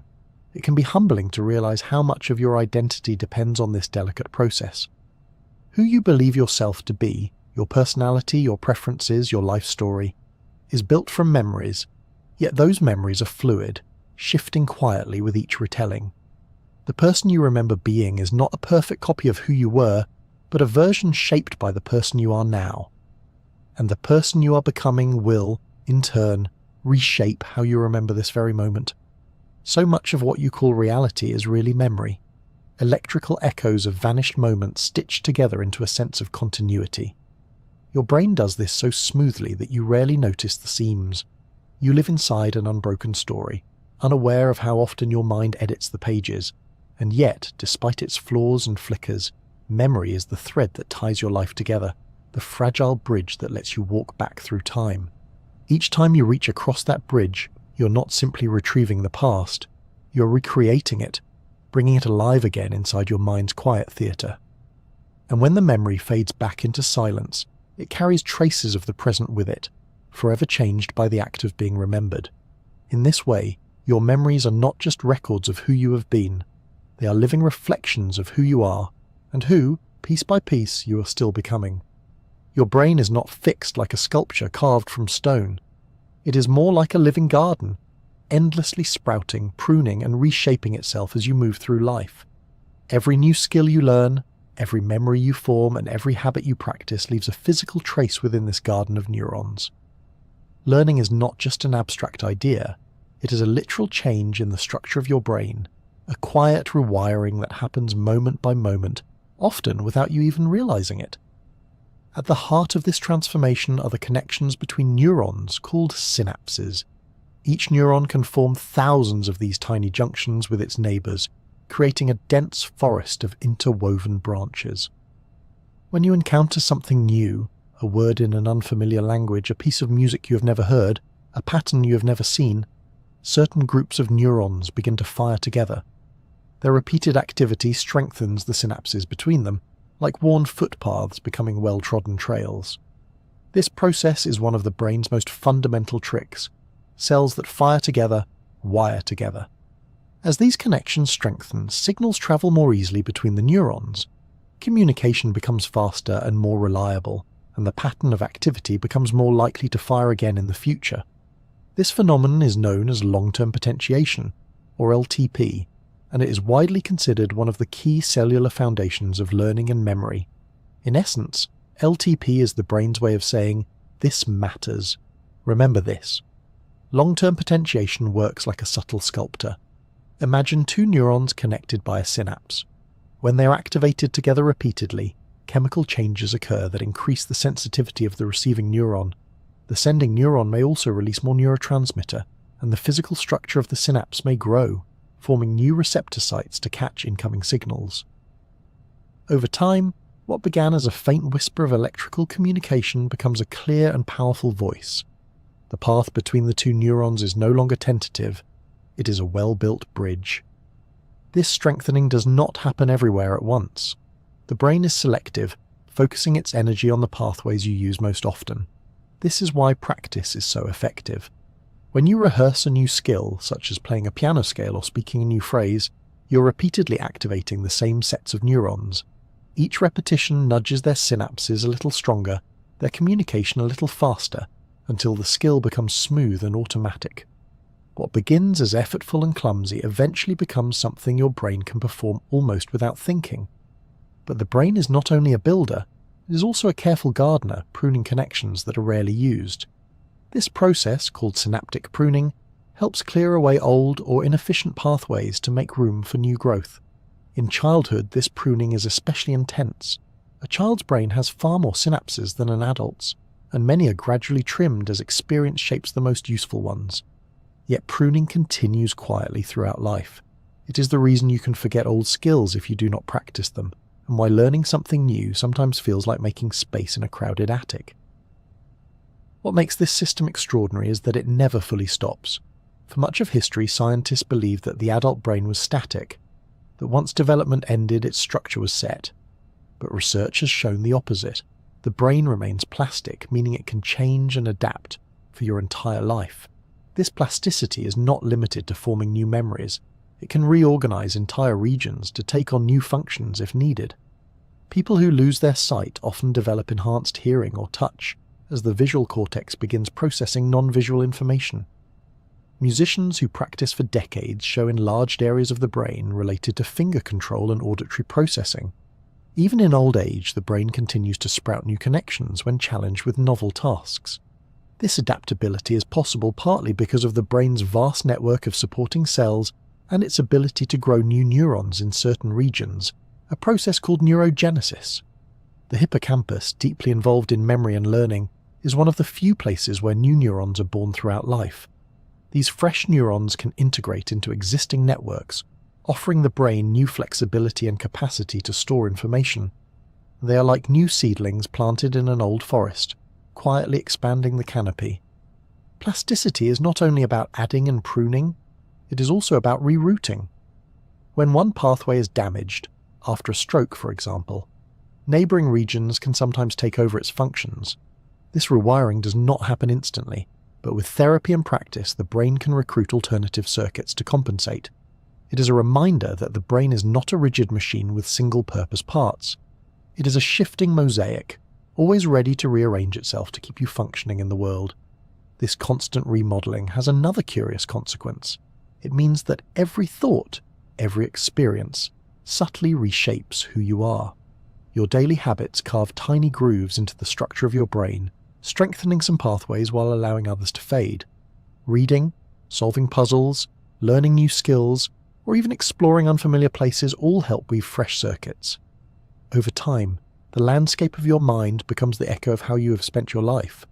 Learning, then, is not something that happens only in classrooms or during formal study. It is the quiet background process of living itself. The simple act of noticing something new, a pattern in the clouds, a word you have never heard, a melody drifting through the air, sets off the machinery of plasticity. Your neurons respond, your synapses shift, and your brain reshapes itself to hold the moment. You may not feel the change as it happens, but it is there, tucked invisibly into the folds of your cortex. This flexibility is one of the reasons the human brain is so resilient. It allows you to adapt to new challenges, recover from setbacks, and reinvent yourself when the world demands it. Even if old paths crumble, new ones can be built. This is why learning can be exhilarating. It is not just gaining knowledge, but watching your mind expand into new territory. And yet the brain performs all this work without ceremony. It does not announce when it has strengthened a pathway or planted a new neuron. It simply hums along, shaping itself like a river carving new channels through stone. The changes are slow and silent, but their effects are profound. They are the reason you can remember a face, speak a language, solve a problem, or play a song you once struggled to learn. There is something deeply mysterious in this. You are not the same person you were a year ago, or even yesterday, because your brain has been quietly rearranging itself with every experience. The map of your mind is redrawn each night, its roads shifting, its bridges reinforced or replaced, its neighbourhoods expanding and contracting like the breathing of a living city. And all the while, it keeps building, keeps adapting, keeps preparing you for the unknown days ahead. Learning is often described as storing information, but perhaps it is more like growing. Your brain is not a dusty archive, but a vibrant living garden, its vines of neurons twisting and branching toward new light. Every new connection is a promise, a doorway to some future skill or idea you do not yet know you will need. It is this ceaseless growth, this quiet plasticity, that makes the human mind so extraordinary, not just what it knows, but its endless ability to become something more. Emotions are often seen as wild, fleeting things, sudden waves that sweep over you, unpredictable and untamed. Yet beneath their surface lies an intricate network of structures deep inside your brain, quietly shaping every shade of feeling you experience. This network is called the limbic system, and it is among the oldest parts of your brain in evolutionary terms. Long before there were words or logic, there were feelings, guiding our ancient ancestors through the world. Even now, in all its modern complexity, your brain is still steered by these silent emotional currents. At the heart of this system is the amygdala, a pair of small almond-shaped clusters nestled deep within the temporal lobes. The amygdala is often described as the brain's emotional alarm bell, scanning everything you see and hear for signs of danger. If something seems threatening, a sudden loud noise, a shadow moving where it shouldn't, the amygdala reacts in an instant, sparking fear and triggering your body's fight or flight response. It can do this in mere milliseconds, long before your conscious mind even understands what's happening. This is why you might jump before realizing what startled you. But the amygdala is not only about fear. It responds to any strong emotion, from joy and excitement to anger and awe. It tags emotional significance onto memories, making sure that moments charged with feeling are stored more vividly. A joyful reunion, a moment of triumph, or the sharp sting of embarrassment. These all glow more brightly in your memory because the amygdala marked them as important. In this way, it helps your brain prioritize what matters most for your survival and your sense of meaning. Working alongside the amygdala is the hypothalamus, a tiny structure about the size of a pea sitting just below it. The hypothalamus is like the limbic system's control panel, linking emotion to the body's physical responses. When the amygdala sounds its alarm, the hypothalamus sends signals through the nervous system that increase your heart rate, raise your blood pressure, and flood your bloodstream with stress hormones like adrenaline and cortisol. It is this rapid cascade that prepares your body to act, to run, to fight, or to stand frozen and alert. The hypothalamus also regulates slower, subtler rhythms that shape your mood, like hunger, thirst, body temperature, and the release of hormones from the pituitary gland. These quiet adjustments can gently colour your emotional state without you realising it. A drop in blood sugar can make you irritable. Warm sunlight on your skin can soothe you. Emotions are not just in your mind. They ripple through your body as carefully tuned biological responses. Other parts of the limbic system weave into this network as well. The hippocampus, which helps form new memories, works closely with the amygdala to tie emotions to experiences. The anterior cingulate cortex, perched on the edge of the limbic system, helps monitor emotional conflicts and smooth out your reactions. Together, these structures create a hidden foundation for everything you feel, quietly steering your behavior long before you become aware of it. Emotions might seem chaotic, but they serve as vital survival signals. Long before humans could reason through situations, emotions offered quick guidance. Fear urged our ancestors to run from predators. Anger spurred them to defend their territory. Affection bound them to one another, helping them form families and communities. Even today, emotions act like a fast, instinctive compass, pointing you toward what is safe, what is rewarding, and what is dangerous, often faster than thought itself. Yet emotions are not simply about survival. They are also how the brain assigns meaning. Every experience you have is tinged with a faint wash of feeling, from delight to boredom to unease. This emotional colouring shapes how you perceive the world and how you remember it later. A conversation that leaves you happy might seem brighter and more vivid in your mind, while one that leaves you anxious may seem hazy and dim. Feelings are the filters through which you see reality, tinting the world in shifting hues. They also help guide your attention. When something sparks emotion, your brain tunes in more closely, sharpening your focus. This is why you remember moments of strong feeling so clearly. The birth of a child, the thrill of a performance, the shock of sudden news. The limbic system is gently whispering, "This matters. Pay attention." Even subtle emotions can nudge your thoughts, steering your mind toward what might be important or away from what might be risky. Despite their power, emotions are not separate from reason. The prefrontal cortex, which governs planning and decision-making, constantly exchanges signals with the limbic system. It can calm the amygdala's alarms, weighing emotional impulses against long-term goals. At the same time, the limbic system provides the prefrontal cortex with essential information about what matters to you. Thought without feeling is cold and directionless, while feeling without thought can be impulsive and chaotic. Only together do they create something human. Your emotional brain is not trying to control you. It is trying to protect you, connect you, and guide you through a world that is far too complex to navigate on logic alone. It speaks in waves of sensation rather than words, a quickened pulse, a flutter in the chest, a tightening of the throat. Often it whispers before it shouts, giving you gentle nudges that something is safe or dangerous, comforting or unsettling. It does not demand your attention, yet it quietly shapes almost everything you do. Emotions can sometimes feel like storms passing through your mind, but they are also the currents that carry you through life. They draw you toward the people you love, away from the things that harm you, and toward the experiences that make life meaningful. Even the fleeting, subtle ones, the quiet contentment of a familiar room, the soft ache of nostalgia, the spark of curiosity, are part of this vast, silent guidance system. It can be strangely humbling to realize how much of your world is colored by this ancient circuitry, still humming away inside your modern mind. The amygdala and hypothalamus are tiny, but their influence ripples through every corner of your brain, like hidden strings quietly pulling the fabric of your thoughts and actions. Feelings may seem ephemeral, but they are as real and physical as your heartbeat, woven into your biology as deeply as your bones. And though they can be unruly at times, they are also what make life rich. Without fear, there would be no courage. Without sadness, no joy. Without affection, the world would be cold and empty. Your emotional brain does more than keep you alive. It fills your life with color, meaning, and connection. It reminds you, even in your quietest moments, that being alive is not just about surviving, but about feeling. Your brain might seem like the command center for thoughts, memories, and daydreams, but its most constant and vital work happens far beneath your awareness. Every second of your life, it is quietly orchestrating the rhythm of your body, your heartbeat, your breathing, your blood pressure, your temperature, the swirl of hormones in your bloodstream.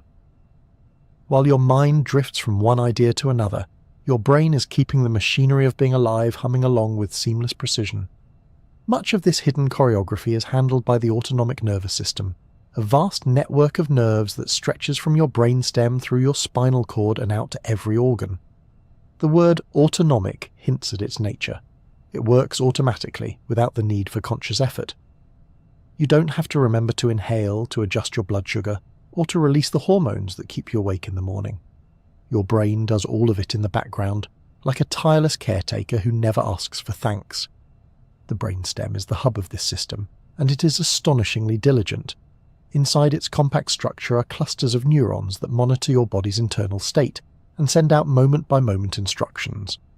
The medulla oblongata at the base of the brainstem controls your heartbeat and breathing with quiet precision. It receives signals from sensors in your blood vessels that measure oxygen and carbon dioxide, then adjusts your breathing rate as needed, faster when you run, slower when you sleep. Just above it, the pons helps coordinate breathing with other actions like swallowing or speaking, so that these rhythms never clash. Breathing might seem simple, but it is remarkably intricate. With each inhale, your brain sends signals down the spinal cord to the muscles of your diaphragm, telling them to contract and pull air into your lungs. At the same time, it subtly adjusts the width of the airways and the rate of your heartbeat, syncing the whole process like an elegant clockwork. When you exhale, it releases those signals, letting the muscles relax and the air drift out again. This quiet cycle repeats around 20,000 times a day, all without a single conscious command. Your heartbeat is equally constant and carefully tuned. The brainstem keeps a close watch on blood pressure, using baroreceptors in your arteries to sense the stretch of blood flow. If pressure drops, the brain speeds your heart and tightens your blood vessels to keep blood reaching every corner of your body. If pressure rises, it slows your heart and eases the vessels open. These adjustments are subtle and swift, often happening in less than a second. To you, it simply feels like a steady pulse, but beneath that calm surface is a finely tuned feedback system, running every moment of your life. Overlaying this quiet control are two complementary branches of the autonomic nervous system, the sympathetic and the parasympathetic. They are like two modes of being balanced in an elegant tug-of-war. The sympathetic branch prepares you for action. When danger looms or excitement surges, it releases a cascade of signals that quicken your heartbeat, dilate your pupils, and flood your blood with adrenaline and glucose. This is the classic fight-or-flight response, a surge of energy designed to keep you alive. Once the danger passes, the parasympathetic branch takes the reins. It slows your heartbeat, deepens your breathing, stimulates digestion, and guides your body back into its restful rhythm. This is the rest and digest state, when your body repairs itself, absorbs nutrients, and stores energy for the future. These two branches alternate constantly, like the rise and fall of waves, keeping you poised between readiness and recovery. Even small shifts in your thoughts or surroundings can tip the balance. A sudden noise nudges you toward alertness. A warm meal pulls you gently back toward calm. The hypothalamus, nestled deep in your brain, sits like a watchful conductor over this entire system. It links your nervous system to your endocrine system, the network of hormone-secreting glands scattered throughout your body. When the hypothalamus senses that something needs to change, that you're cold, stressed, hungry, or sleepy, it releases its own chemical messengers to the pituitary gland just below it. The pituitary then dispatches hormones into your bloodstream which signal other glands to act. This cascade can shift the whole tone of your body. If the hypothalamus senses stress, for example, it sets off a chain reaction that prompts your adrenal glands to release cortisol. Cortisol raises blood sugar and sharpens your alertness, readying you to handle the challenge. When the challenge passes, the hypothalamus senses this too, and gradually eases the system back down. It is like an invisible thermostat, constantly measuring and adjusting to keep your inner environment steady.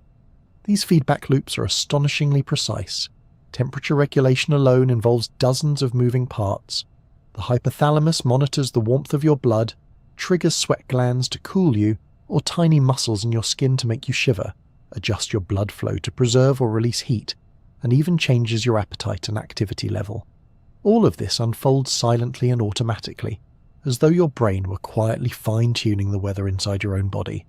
Even your emotions ripple through this system. A flash of anxiety can raise your heart rate, tighten your chest, and quicken your breath, because the amygdala alerts the hypothalamus, which rallies the sympathetic branch of the autonomic system. A sense of safety can do the opposite, letting the parasympathetic system slow your heart and relax your muscles. The boundary between brain and body is not a boundary at all, but a conversation, with each side constantly influencing the other. This conversation flows upward too, from body to brain. Your organs send streams of signals back to your brainstem and hypothalamus, reporting on oxygen, nutrients, and chemical balance. Even the beating of your heart and the stretching of your gut feed subtle signals into regions that shape your mood and attention. The flutter in your chest when you are nervous, or the calm heaviness after a good meal, are not just feelings in your mind, they are the echo of your body's internal rhythms reaching your brain. What is striking is how much of this constant activity never reaches your awareness. While you ponder your plans or drift through thoughts, millions of messages are flashing between brain and body each second, keeping your temperature stable, your blood flowing, and your lungs filling with air. You do not command this system. You simply inhabit it, like a passenger carried gently along by an invisible current. It is easy to think of your brain and body as separate, with one controlling the other, but they are more like two sides of a single living loop. The brain does not just issue orders, it listens, adjusts, and responds in real time to the signals coming back from the body. This partnership is what keeps you alive, moment to moment, through every rise and fall of your heartbeat and every breath that slips in and out unnoticed. And through it all, your brain remains utterly calm, like a conductor who never lifts their eyes from the music. It does not rush or hesitate. It simply keeps the rhythm, the silent pulse of breath, the quiet beat of blood, carrying you through the hours as steadily as a tide. While your thoughts wander, your body and brain continue their endless duet, perfectly timed, perfectly balanced, perfectly alive. Language is one of the brain's most astonishing creations, a silent code that lets one mind plant thoughts inside another. With nothing more than tiny bursts of sound or marks on a page, we can conjure entire worlds, pass along memories, and share feelings that no one else could ever see. This ability is so effortless in daily life that it can be easy to forget how extraordinary it really is. Beneath every word you speak or read is a delicate ballet of neurons, quietly translating the chaos of thought into structured symbols and back again. Hidden deep in the folds of your brain are two small regions that lie at the heart of this dance, Broca's area and Wernicke's area. They sit in opposite corners of the brain's language network, like two ends of a bridge. Broca's area, tucked in the left frontal lobe, is the planner and builder of speech. When you want to say something, Broca's area assembles the sounds and grammar, choreographing the muscles of your lips, tongue, and vocal cords to deliver them in the right order. Damage to this area makes speech halting and effortful, like trying to push words through heavy sand. On the other side, in the left temporal lobe, lies Wernicke's area. The listener and interpreter, it decodes the meaning of words, allowing you to understand spoken and written language. When Wernicke's area is damaged, people can still speak fluently, but their sentences may become tangled and nonsensical, like songs with the melody intact, but the meaning missing. Between these two hubs runs a thick bundle of nerve fibers called the arcuate fasciculus, a high-speed highway that keeps understanding and expression tightly linked. Of course, language is far more than these two regions. It is a vast network, weaving through the auditory cortex that hears words, the visual cortex that reads them, the motor cortex that moves your mouth and hands, and the frontal lobes that shape your ideas. Words are not born in one place. They are braided together from many threads. Sensation, memory, intention, all converging into the delicate shape of a sentence. What makes this network even more fascinating is that it does not just express your thoughts, it helps shape them. The language you use carves grooves in the way you see the world, like a river channeling water into certain paths. Different languages divide reality in different ways. Some have dozens of words for shades of snow, others use entirely different structures for time or direction. People who grow up speaking languages that place great emphasis on spatial relationships, for instance, often have stronger navigational skills. Those who speak languages that mark the future differently from the present sometimes think about long-term plans in distinct ways. Even subtle differences can guide your thinking. The words you choose can colour your emotions, make problems feel heavier or lighter, and shape how you interpret events. When you give something a name, your brain treats it differently. Easier to hold, easier to analyse, easier to remember. Without language, thoughts are hazy clouds. With language, they crystallise into sharp edges. Inside your own mind, language is also the thread that holds your inner world together. You carry on a constant quiet conversation with yourself, a stream of inner speech that runs beneath your awareness. This inner voice plans your day, rehearses conversations, narrates what you see, and debates your decisions. It loops through your mind like a soft echo, shaping how you experience reality. This inner speech draws on the same brain regions as external speech. When you silently talk to yourself, Broca's area and Wernicke's area spark with activity, even though your lips stay still. Your brain treats imagined words almost like spoken ones, rehearsing their patterns without sending the final signal to your muscles. This might be why thinking in words can feel so tangible, as though you're speaking inside your own skull. Inner speech also links closely with memory. You often use it to tag experiences, silently labeling them as they happen. These labels help the hippocampus store the events more efficiently, which is why saying things out loud or writing them down can make them easier to remember. Inner speech is like a thin golden thread tying the moments of your life together, keeping them from slipping away into the blur of time. Sometimes, though, this thread can become tangled. The same loops of inner speech that help you plan and reflect can also spiral into rumination. Those moments when your thoughts chase their own tails, repeating worries or regrets. This happens because your brain's default mode network, which activates during introspection, keeps feeding material into Broca's area, which keeps quietly voicing it. It is like an echo chamber that forgot how to switch itself off. Understanding this can be strangely freeing. It reminds you that the voice in your head is not an absolute truth, just a pattern of neurons humming along out of habit. Even when it goes unnoticed, language shapes the rhythm of your mind. It gives your thoughts structure, breaks them into steps, and allows you to hold several ideas at once like pieces on a mental chessboard. Without language, thoughts would be fleeting sparks. With it, they become intricate tapestries you can examine, rearrange and share. Language also lets minds link together, building vast webs of shared knowledge.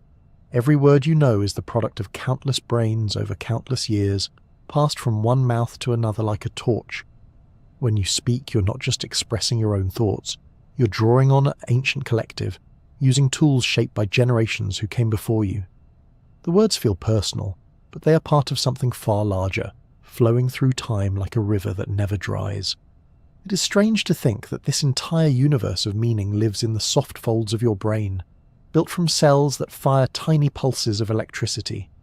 There are no actual words inside your skull, no sound or ink, only patterns of neurons sparking in silence. Yet those patterns can carry ideas across oceans and centuries, from one mind to another. They can build civilizations, preserve history, and spark revolutions.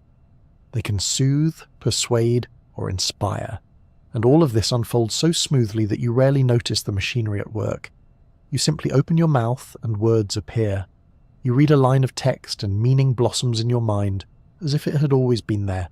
Beneath that quiet magic is a hidden network of circuits, ancient yet endlessly flexible, translating thought into language and language back into thought. In this way, language is not just something your brain does. It is something your brain is, a living architecture of symbols and sounds that shapes how you see the world and who you understand yourself to be.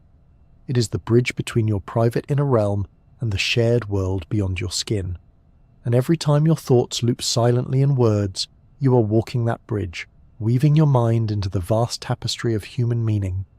Your brain might sit alone inside your skull, sealed off from the world in silence and darkness, but it is hopelessly obsessed with other brains.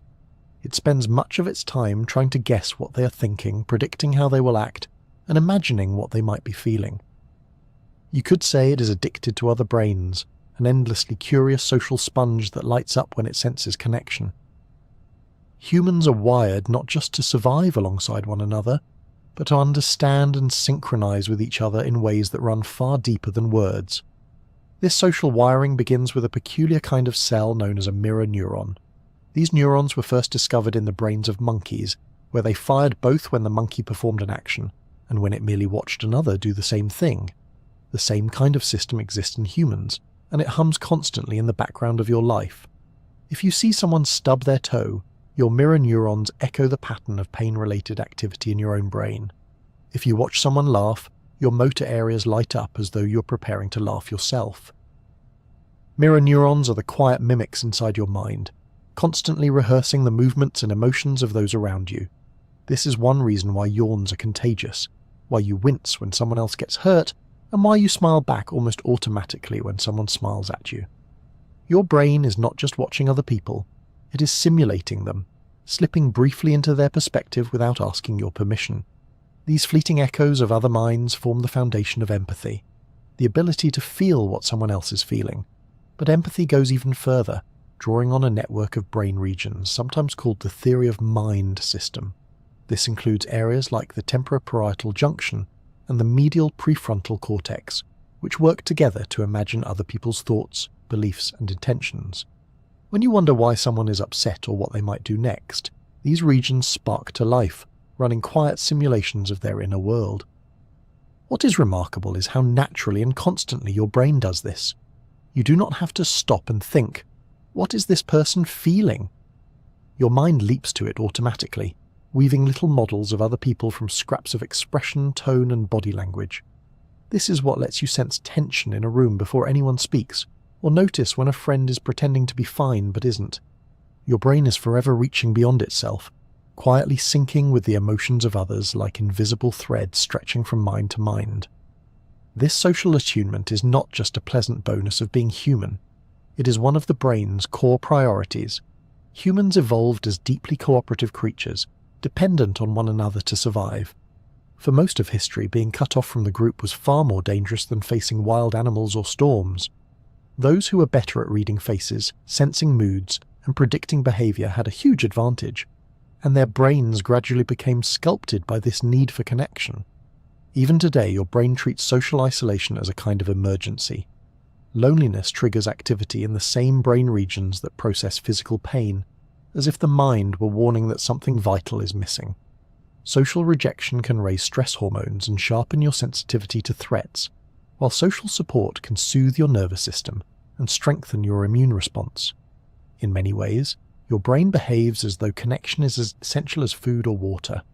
This is why conversation feels rewarding, why eye contact can spark tiny jolts of pleasure, and why shared laughter seems to dissolve tension like sunlight melting frost. Social interaction lights up the brain's reward circuits, releasing dopamine and oxytocin, the same chemicals linked to pleasure and bonding. These chemical rewards encourage you to seek out and maintain relationships, reinforcing the invisible web that ties you to others. Your brain does not stop at understanding others. It tries to align with them. When people talk, their brain rhythms subtly synchronize. Their neural oscillations begin to rise and fall in similar patterns, like two pendulums swinging together. Even heart rates and breathing can slip into sync during moments of deep connection. It is as if your brain is not content to merely watch another mind. It wants to dance in step with it. And all of this happens with startling speed. Within a fraction of a second, your brain can decode a fleeting micro-expression on someone's face or the smallest tremor in their voice. It can sense sarcasm, detect hidden emotions, and track multiple social dynamics at once. This ability is so deeply ingrained that much of it unfolds without conscious effort. You might feel like you're simply getting a vibe, but behind the scenes your brain is running complex calculations worthy of a supercomputer. Even your sense of self depends on this social machinery. The brain builds your identity partly by reflecting the reactions of others, like a mirror made of many faces. From childhood onward, you learn who you are by seeing how people respond to you, and their feedback becomes woven into your self-image. The social brain is not just about understanding other people. It is also about becoming someone in relation to them. This drive to connect can make human behavior beautifully cooperative, but also strangely fragile. Because the brain craves social harmony, criticism can sting more than logic says it should. Praise can feel disproportionately uplifting, like sunlight flooding a dark room. These reactions may seem emotional, but they are rooted in ancient neural circuitry that once helped keep your ancestors safely inside the group. The stakes were higher then, and your brain has not forgotten. Yet despite its old evolutionary roots, this social machinery is remarkably flexible. It allows you to connect not just with those nearby, but with minds you have never met. You can feel empathy for a character in a book, or cry over a stranger's story from centuries ago. Your brain can simulate their emotions as if they were standing in front of you. This ability to stretch empathy across time and distance has helped humans build vast networks of culture, art, and knowledge, linking countless minds together in a great invisible lattice. Perhaps that is the strangest thing of all. This solitary organ sealed inside your skull is, at its core, built for togetherness. It spends its days guessing, syncing, and resonating with other brains, even though it has never truly met them. And it rewards you for doing so, flooding you with calm and warmth whenever you feel understood, or see your feelings mirrored in someone else's eyes. Your brain might seem like a private world, but it is more like a glowing node in a vast constellation, forever drawn to the light of the minds around it. For all its complexity and curiosity, it is happiest when it is not alone, when it's humming in harmony with other brains, just as it was always meant to do. Creativity often feels like magic, a sudden spark, a flash of insight, an idea that appears out of nowhere. One moment your mind is blank, and the next it has conjured something entirely new, a melody, a story, a solution to a stubborn problem. It can seem like the brain has a secret trapdoor that occasionally opens, spilling out brilliance without warning. But behind this mystery lies a quiet, intricate process, one that relies on the brain's ability to wander, to connect the unlikely, and to weave logic and imagination into something entirely its own. At the heart of creativity is something called divergent thinking, the ability to generate many different ideas from a single starting point. Where logical, convergent thinking seeks one correct answer, divergent thinking lets the mind scatter in all directions, exploring possibilities without worrying if they are right or wrong. It is the difference between solving a puzzle and inventing a new game. When you brainstorm wildly, or let your thoughts drift into strange combinations, you're engaging this side of your mind. Divergent thinking draws on an unusually broad network of the brain. The frontal lobes help you break free from habitual patterns, while the temporal lobes supply fragments of memory and association. The parietal lobes mix sensory impressions into new forms, and the limbic system sprinkles in emotion and motivation. Even the cerebellum, better known for coordinating movement, contributes to the rhythm and timing of thought. Creativity is not the work of one region but of many, like a choir singing from different corners of the mind. But this chorus needs a conductor, and that role is played by the brain's executive control network. This network, centered in the prefrontal cortex, monitors your thoughts, focusing attention and keeping ideas organized. It is usually the voice of reason, filtering out what seems irrelevant or unrealistic. Yet in moments of creativity, it loosens its grip just enough to let unusual ideas slip through. It does not switch off, but shifts into a more flexible mode, allowing your mind to wander while still gently steering the direction. This delicate dance between control and freedom is key. Too much control and your thinking becomes rigid. Too little and it becomes chaotic. Creative moments often happen in the sweet spot where logic and imagination overlap, where the brain's executive network and its default mode network work together. The default mode network, which hums during daydreaming and rest, is like the mind's internal playground. It drifts through memories, emotions, and abstract ideas, making connections you would never think to look for. Daydreaming might seem aimless, but it is one of the brain's secret engines of creativity. When your attention drifts, the default mode network becomes active, linking distant bits of information that usually stay apart. This is why solutions often arrive when you're not trying to find them, in the shower, on a walk, just before sleep.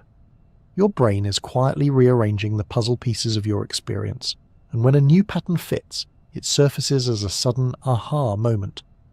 This wandering state is also gentler on the brain's filters. Usually your mind screens out irrelevant thoughts to stay efficient, but during relaxed daydreaming the gates open wider, letting in odd associations and distant memories. A smell might spark a forgotten childhood scene, which links to an old melody, which twists into the seed of a new idea.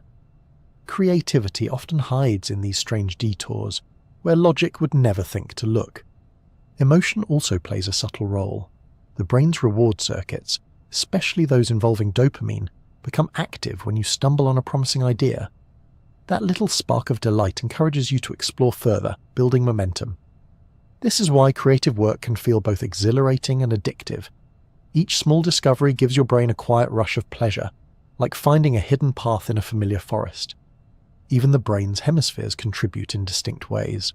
The left hemisphere, often linked to language and logic, helps structure and refine ideas, while the right hemisphere, with its broader associative style, helps leap to unexpected insights. They are not rivals, as popular myths suggest, but partners. The spark of creativity usually begins with the right's wide-ranging leaps, and then is shaped into something usable by the left's careful precision. It is a duet, not a duel. Curiously, the brain seems to prepare for creativity by lowering some of its usual barriers. Studies have found that just before a burst of insight, the visual cortex briefly quiets, as if the brain is tuning out the outside world to focus inward. The prefrontal cortex also relaxes slightly, letting go of strict self-monitoring. This temporary softening may explain why ideas often arrive when you are relaxed, distracted, or even a little sleepy. The watchful guard of logic steps aside and imagination slips through the gate. Once a creative idea appears, though, the brain quickly shifts gears.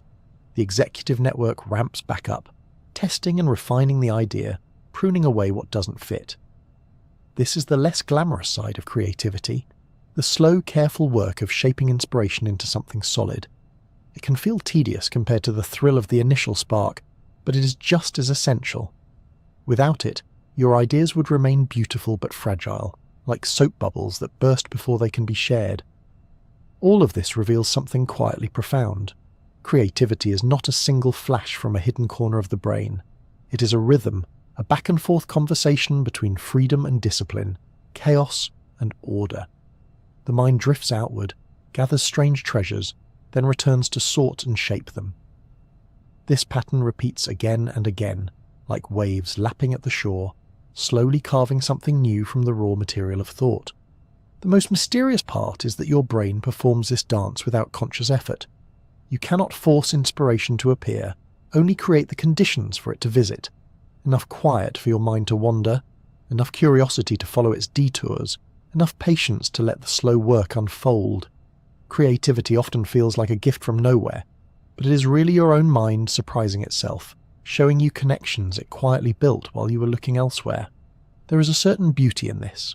Every idea you have ever had, every story, every invention, every sudden solution, began as a faint spark in the darkness of your mind, assembled by networks of cells that never see the world yet somehow capture its essence. The creative brain is not a single place, but a hidden conversation happening all the time, waiting for a quiet moment to speak. And when it does, it reminds you that even in stillness, your mind is endlessly weaving, shaping the unknown into something entirely new. Consciousness is perhaps the strangest thing your brain does. All the other functions are intricate yet somehow tangible, moving muscles, forming memories, regulating breath. But consciousness is different. It is the quiet glow that makes any of those things feel like something at all. Without it, the world would be soundless, colourless, and entirely empty. And yet this glow does not appear to belong to any single part of the brain. It is not stored in one pocket or switched on by one cluster of neurons. Instead, it seems to rise from the whole system working together, like light shimmering from the surface of deep water. Trying to understand how this happens has been one of science's most elusive quests. Your brain contains around 86 billion neurons, each passing tiny electrical whispers to its neighbours, and yet somehow out of this vast electrical storm comes the feeling of being you. Over the years, many ideas have been proposed, but two of the most influential are known as the global workspace theory and the integrated information theory. They do not claim to fully solve the mystery, but they offer intriguing ways to peer into its fog. Global workspace theory imagines the brain as a bustling theatre. Countless unconscious processes work backstage, each handling its own small task, processing vision, storing words, monitoring the body. Most of the time, these processes run quietly and invisibly, but when something needs your attention, it steps onto the mental stage. The spotlight of consciousness shines on it, and information from that process becomes available to the entire brain at once.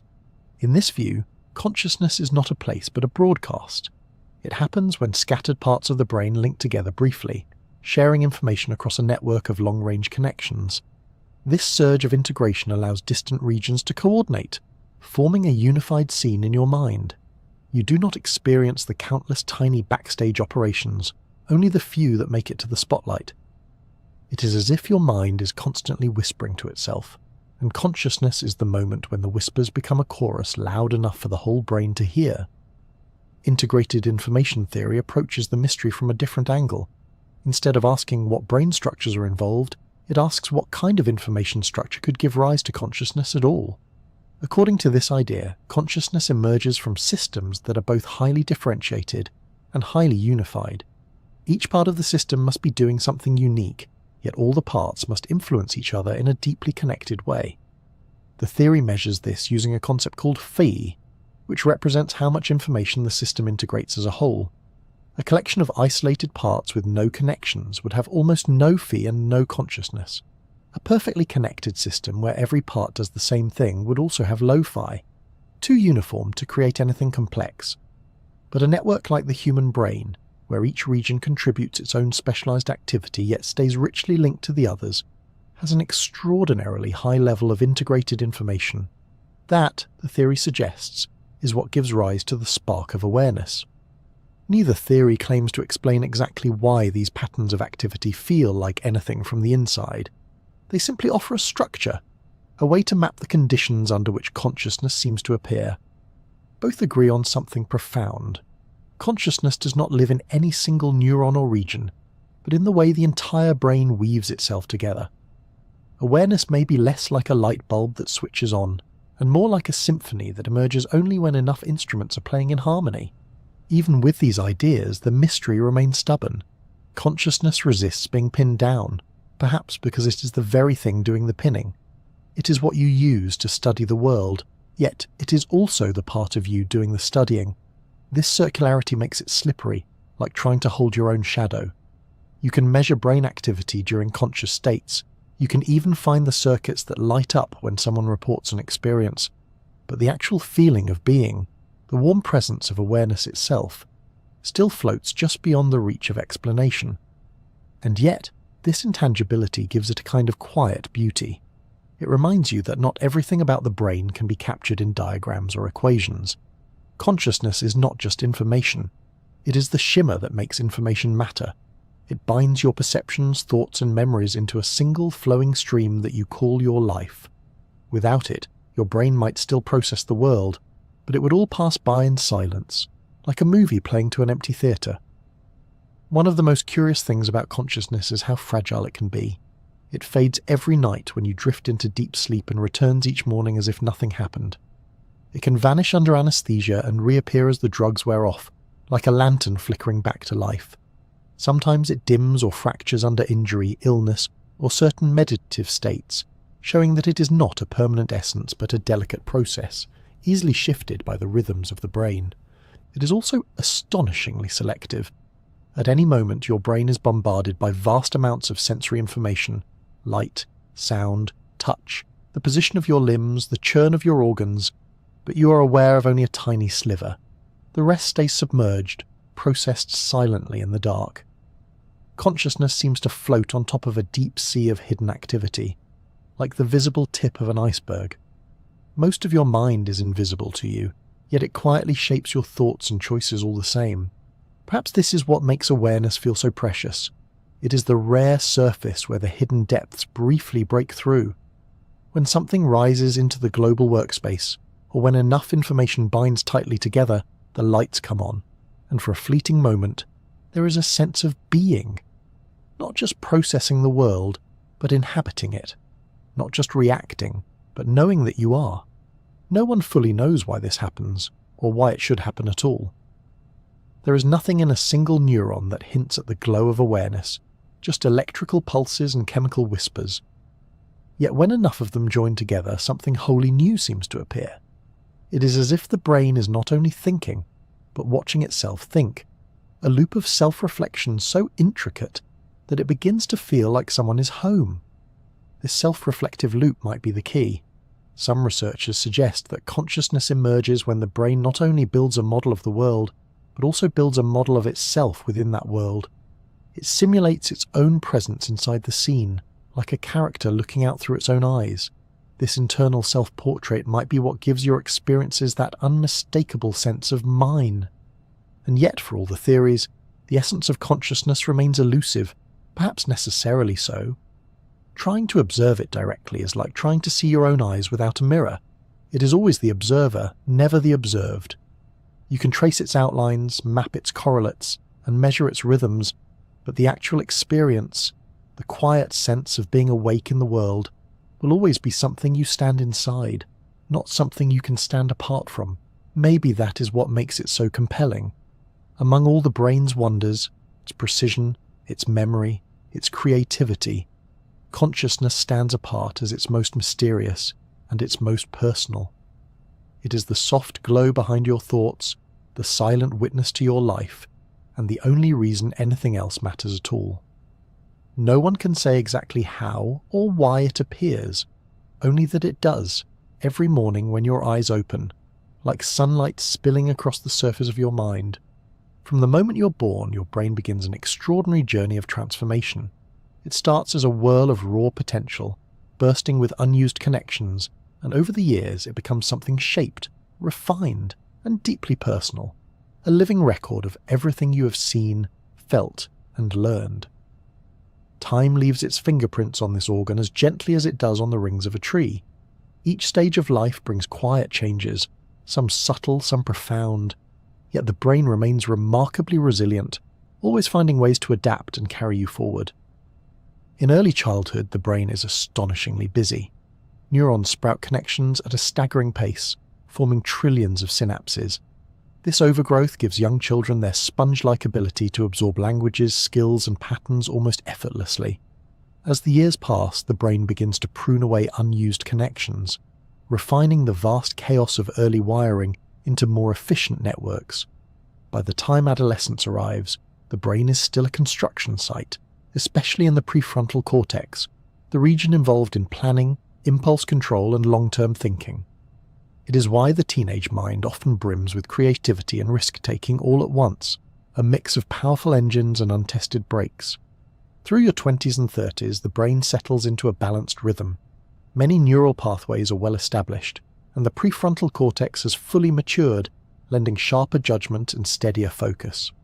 Memory systems are strong, processing speed is quick, and new skills are often learned with relative ease. This is the brain at its energetic prime, both stable and flexible, able to navigate complex challenges while still building new connections. But time continues its quiet work. By midlife, small shifts begin to ripple through the brain. Processing speed may slow slightly, and recalling names or retrieving certain words can take longer. The hippocampus, which helps form new memories, may start to shrink bit by bit, and levels of certain neurotransmitters can decline. Yet even as some abilities dip, others deepen. The brain draws more on accumulated knowledge and experience, leaning on well-built networks to solve problems more efficiently. This is often called crystallized intelligence, the stored wisdom that comes from decades of living, and it can remain steady or even improve well into older age. One of the most remarkable discoveries about the aging brain is that it never fully stops growing. For a long time, scientists believed that adults could not produce new neurons at all, but research has shown that neurogenesis, the birth of new neurons, continues in certain regions, particularly the hippocampus, throughout life. The rate is slower than in youth, but it does not vanish. These new neurons can weave themselves into existing networks supporting memory and learning. The idea that the brain remains a living, changing organ from cradle to old age is a quietly hopeful one. Growth is never truly over. Another hidden strength is something called cognitive reserve. This refers to the brain's ability to compensate for age-related changes by recruiting alternative networks or finding more efficient pathways. People who stay mentally active, socially connected, and physically healthy tend to build more of this reserve over their lifetimes. It acts like a buffer, allowing the brain to function well even when subtle wear and tear begins. This is why some older adults can experience structural brain changes yet show little sign of cognitive decline. Their minds have built hidden detours around the obstacles. Memory does shift with age, though not in the way people often fear. Episodic memory, which stores the details of specific events, can become less sharp, and forming entirely new memories may take more effort. But semantic memory, the store of facts, meanings, and general knowledge, often remains stable or grows stronger. Older brains may take longer to retrieve a word, yet they often hold a richer vocabulary and a deeper understanding of its nuances. It is less about losing memory and more about changing which kinds shine most brightly.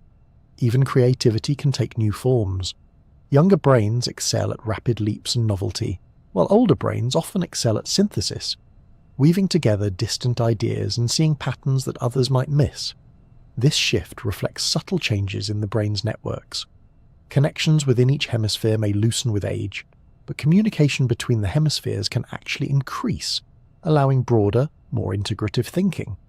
The mind may move more slowly, but it often sees further. Emotion, too, tends to mellow. Activity in the amygdala, which processes fear and threat, often declines with age, while connections between emotional and reasoning regions strengthen. Many older adults report feeling calmer, less reactive, and more focused on meaningful experiences. This positivity effect suggests that the aging brain gradually tilts its attention toward the things that matter most, tuning out some of the noise that once demanded its energy. Physical changes do happen, of course. Brain volume shrinks slowly over the decades, especially in the prefrontal cortex and hippocampus. Myelin, the fatty insulation around nerve fibers, can thin, slowing the speed of electrical signals. Blood flow may decrease slightly, yet these changes are gradual, often unfolding so gently that their effects are softened by the brain's adaptability. The mind compensates, reroutes, and reorganizes, like a city quietly adjusting its traffic patterns as old streets wear down and new ones appear. What is striking is how much influence lifestyle has on this process. Regular physical activity boosts blood flow and growth factors in the brain, encouraging neurogenesis. Mental stimulation, reading, learning new skills, solving puzzles, strengthens existing connections and builds new ones. Social interaction helps keep emotional and cognitive networks active, while sufficient sleep supports memory consolidation and cellular repair. These habits do not stop aging, but they help the brain age more gracefully, preserving its flexibility and vitality. Perhaps the most quietly astonishing truth about the aging brain is its resilience. Even after decades of use, it does not simply fade. It changes its strategies. It leans on its vast library of experiences, recruits new regions to support old tasks, and adapts its rhythms to match new challenges. While youth is marked by speed and raw capacity, older age is marked by subtlety, a shift from sprinting to gliding, from building to weaving. There is a quiet beauty in this transformation. The young brain is like an unmarked canvas, brilliant with potential but empty. The aging brain is more like a tapestry, heavy with colour and texture, its threads crossing in intricate ways that only time could have created. It may move more slowly, but it carries a lifetime of stories in every fold. And though time leaves its marks, the brain's essence endures, its curiosity, its hunger for meaning, its ability to keep learning and adapting. It does not simply grow old, it grows wise. Long after its youthful speed has faded, the brain still hums with possibility. A reminder that even as the body ages, the mind can remain endlessly alive. For all its brilliance, the brain is also delicate, a storm of electrical pulses and chemical whispers balanced on the thinnest of margins. Most of the time it performs its duties with quiet perfection, guiding thoughts, movements and memories as naturally as breathing. But sometimes something goes wrong. A tiny clot blocks blood flow. A network of neurons begins firing in wild synchrony. A slow, hidden process starts eroding the circuits of memory. These misfires can feel like the sky cracking open in a clear mind, sudden or silent, yet always profound. One of the most dramatic examples is epilepsy, a condition where bursts of electrical activity sweep through the brain like sudden lightning storms. Neurons, which normally fire in carefully timed patterns, begin to discharge all at once, flooding the circuits with signals. This can cause seizures, brief storms of uncontrolled movement, altered sensations or loss of awareness, depending on where the electrical surge begins. Some seizures are subtle, lasting only seconds, while others are more intense, shaking the whole body as the brain's signals spin out of sync. Epileptic activity can arise from many sources: small structural changes in the brain, imbalances in neurotransmitters, or even scars from old injuries. Yet despite its suddenness, epilepsy is often manageable. Medications can calm the overactive neurons, and in some cases surgery can remove the region where the storms ignite. Many people with epilepsy live full, active lives, their brains learning to quiet the electrical chaos. It is a reminder of the brain's resilience, that even when its rhythms falter, they can often be brought gently back into harmony. Strokes are another kind of misfire, though they move with quieter urgency. A stroke happens when blood flow to part of the brain is blocked, or when a vessel bursts, cutting off oxygen and nutrients to nearby neurons. Deprived of these essentials, brain cells can begin to die within minutes. The effects depend on where the stroke strikes. Speech may falter if language areas are affected, movement may weaken if the motor cortex is struck, or vision may blur if the occipital lobe goes dark. The suddenness of a stroke is what makes it so dangerous and so vital to treat quickly. Yet even here, the brain often surprises with its ability to recover. In the weeks and months after a stroke, surviving neurons can reorganize their networks, taking over lost functions through a process called neuroplasticity. Therapy and rehabilitation can guide this rewiring, helping the brain build new paths around the damaged areas. Recovery is rarely instant, but it is often far greater than once believed possible. The brain, even wounded, keeps trying to reconnect its broken threads. Some conditions unfold far more slowly, creeping through the brain over years. Alzheimer's disease is perhaps the most well-known of these. It begins almost invisibly, as clumps of abnormal proteins accumulate between neurons and tangles of twisted fibers form inside them. Over time, these changes disrupt communication between brain cells and eventually cause them to die, especially in regions like the hippocampus that are crucial for forming new memories. Early on, the signs are often subtle, misplacing objects, forgetting recent conversations, feeling a little more disoriented than usual. Gradually, as more networks are affected, memory loss deepens, and thinking, reasoning, and language can become harder to hold on to. It is a deeply human kind of unravelling, as if the pages of a life story are being gently lifted away by the wind. Yet even in the face of such conditions, there can be resilience and moments of clarity. The brain does not lose everything at once. Older, well-established memories can linger even as newer ones fade. Music, familiar routines, and emotional connections often remain vivid far longer than expected, revealing that not all pathways dim at the same pace. And ongoing research continues to explore treatments aimed at slowing the disease, improving quality of life, and protecting the delicate networks that carry our sense of self. These conditions, epilepsy, stroke, Alzheimer's, and many others, are stark reminders that the brain is not invincible. It depends on delicate balances of blood flow, chemistry, and electrical rhythm, and even small disruptions can echo widely. But they also show how much can be done to protect and support it. Many neurological conditions respond best when detected early, when treatments can be most effective and the brain's natural plasticity is strongest. Paying attention to warning signs, sudden confusion, slurred speech, unexplained memory lapses, unusual sensations, can make a profound difference. Caring for the brain is not just about treatment, but about daily habits that quietly guard its health. Regular physical activity boosts blood flow and nourishes neurons. Adequate sleep clears waste products from the brain and helps consolidate memories. Mental stimulation, reading, learning new skills, solving puzzles, strengthens networks and builds cognitive reserve, making the brain more resilient to future challenges. A balanced diet, rich in nutrients and low in excess sugars or processed fats, helps protect the vessels that carry life to every corner of the mind. Social connection matters too.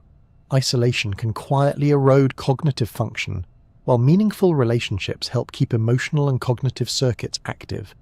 Even small interactions, a conversation, a shared laugh, a quiet moment of empathy, send ripples of activity through the brain, nourishing its intricate networks. The same organ that can sometimes misfire is also strengthened by the warmth of other minds.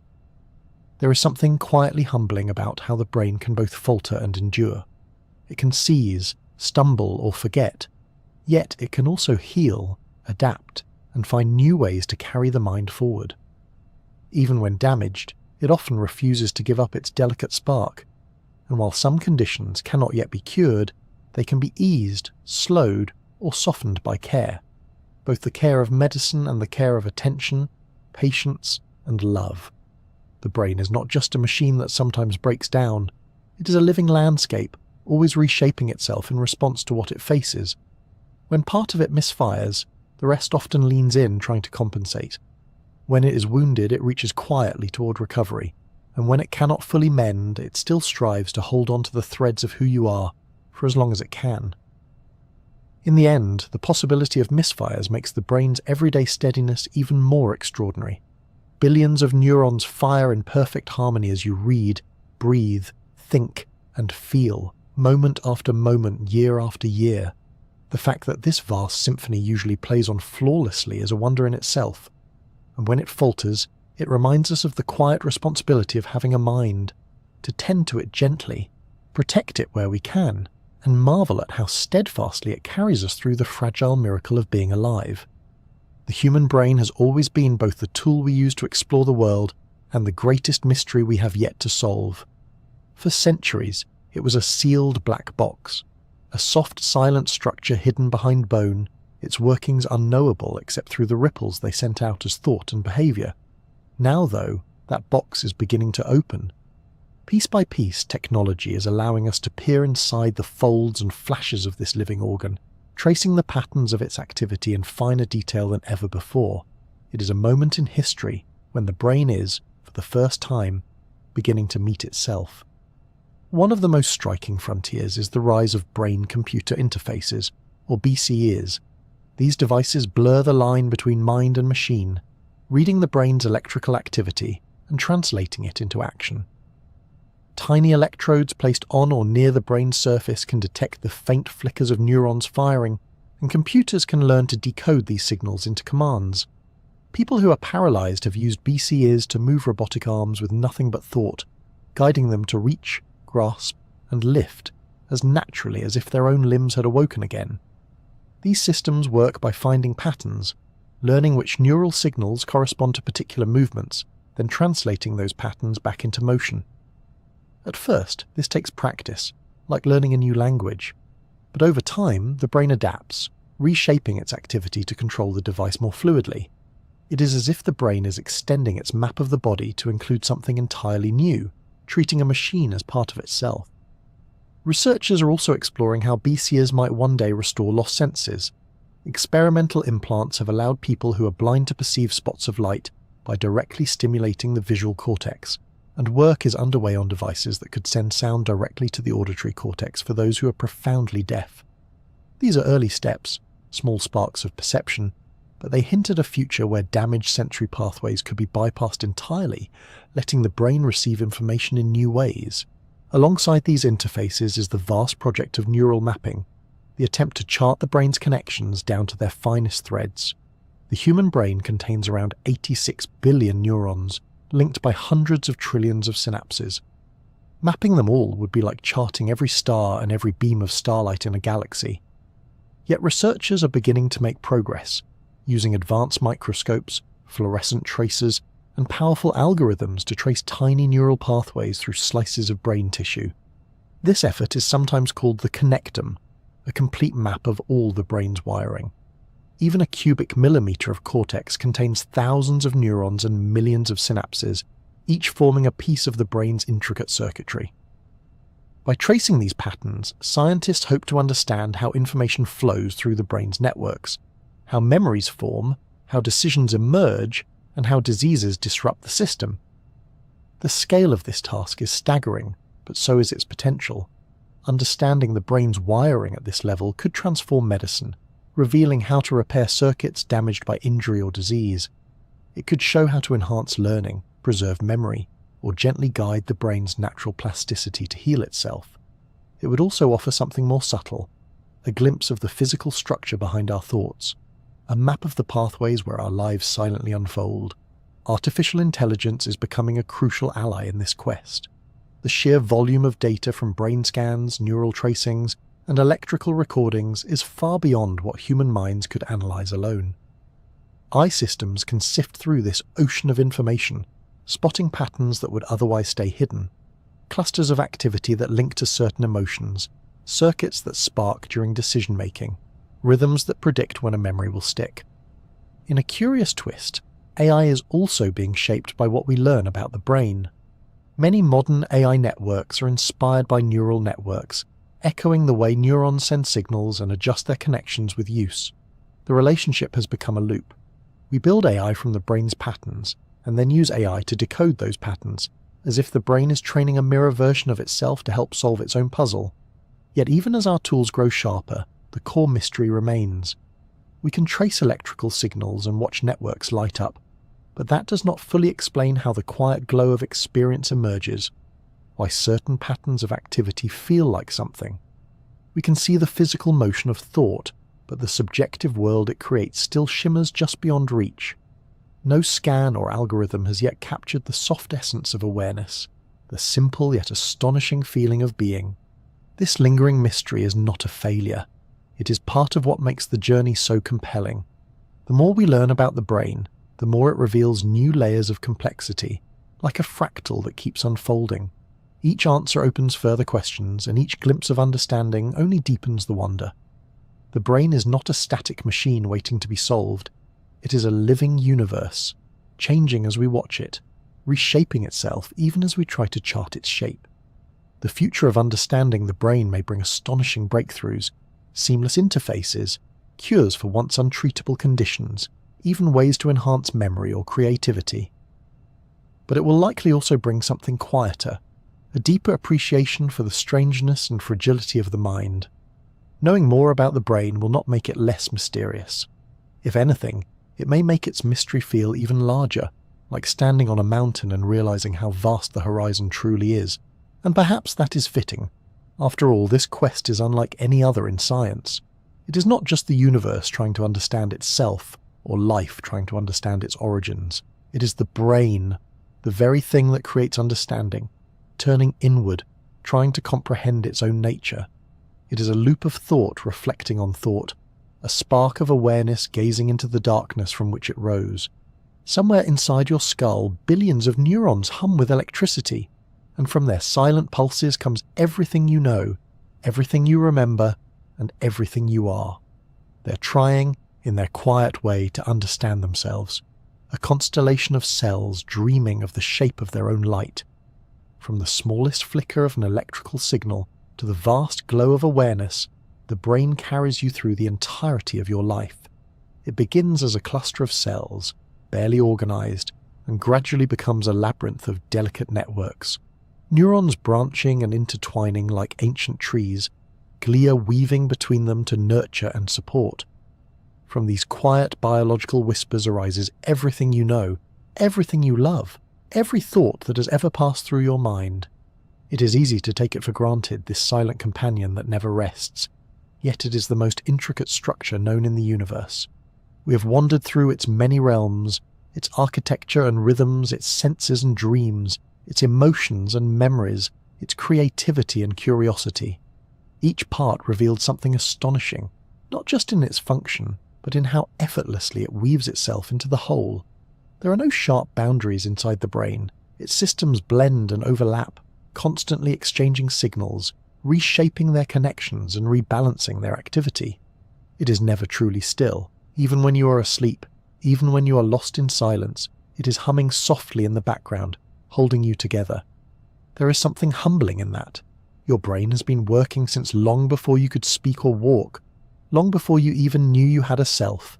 It kept your heart beating in the dark of the womb. It built your sense of the world piece by piece, shaping patterns from fragments of sight, sound, and touch. It learned to recognize faces, to decode language, to conjure memories from the faint traces of experience. And as you grew, it kept adapting, pruning what you no longer needed, strengthening what you used most, bending itself like light around the shape of your life. And yet, for all its complexity, it is silent. There are no lights inside your skull, no voices echoing through its folds, no pictures hidden in its cells, only signals, rising and fading, like waves on a dark sea. Somehow from this quiet ocean of electrical whispers emerges the feeling of being, the warm presence of consciousness that turns raw sensation into experience. Out of chemistry comes colour, out of motion comes meaning. It is an everyday miracle so familiar that it can be hard to notice at all. Even now, after centuries of study, we have only brushed the surface of how it happens. We can trace the outlines of neural pathways, map the ripples of brainwaves, and watch networks spark to life as thoughts form. But the experience itself, the simple glow of awareness, remains beyond full explanation. It is as if the brain is both the instrument and the music, and we can see the strings vibrating but not quite capture the song. And perhaps that is part of its beauty. The brain does not need to be fully understood to be wondrous. It has carried you through every moment of your life with unassuming grace, keeping you breathing while you dream, holding your memories while you wander, and quietly reshaping itself each time you learn or love or change. It is the keeper of your past, the engine of your present, and the architect of every possible future you can imagine. All of it, your thoughts, your emotions, your creativity, your sense of self, arises from something small enough to rest in your hands, yet intricate enough to contain galaxies of meaning. 86 billion neurons, each one flickering with possibility, each one part of a living network that somehow gives rise to you. So as this journey comes to an end, take a moment to marvel at the quiet brilliance within you. The brain is not just an organ. It is the stage on which your entire life unfolds, the silent storyteller behind your every moment, the soft glow that lets you experience the world at all. Thank you for spending this time exploring it, for letting your own mind wander through the delicate architecture of itself. It has been a gentle kind of journey, not loud or hurried, but slow and curious, the way the brain itself often works best. Now, as your thoughts grow slower and the day falls quiet, you might let your own brain slip back into its softer rhythms. Let it rest, reorganize, and dream its secret dreams. It has carried you so far, it has done so much. Close your eyes, breathe deeply, and let it be still for a while. Good night.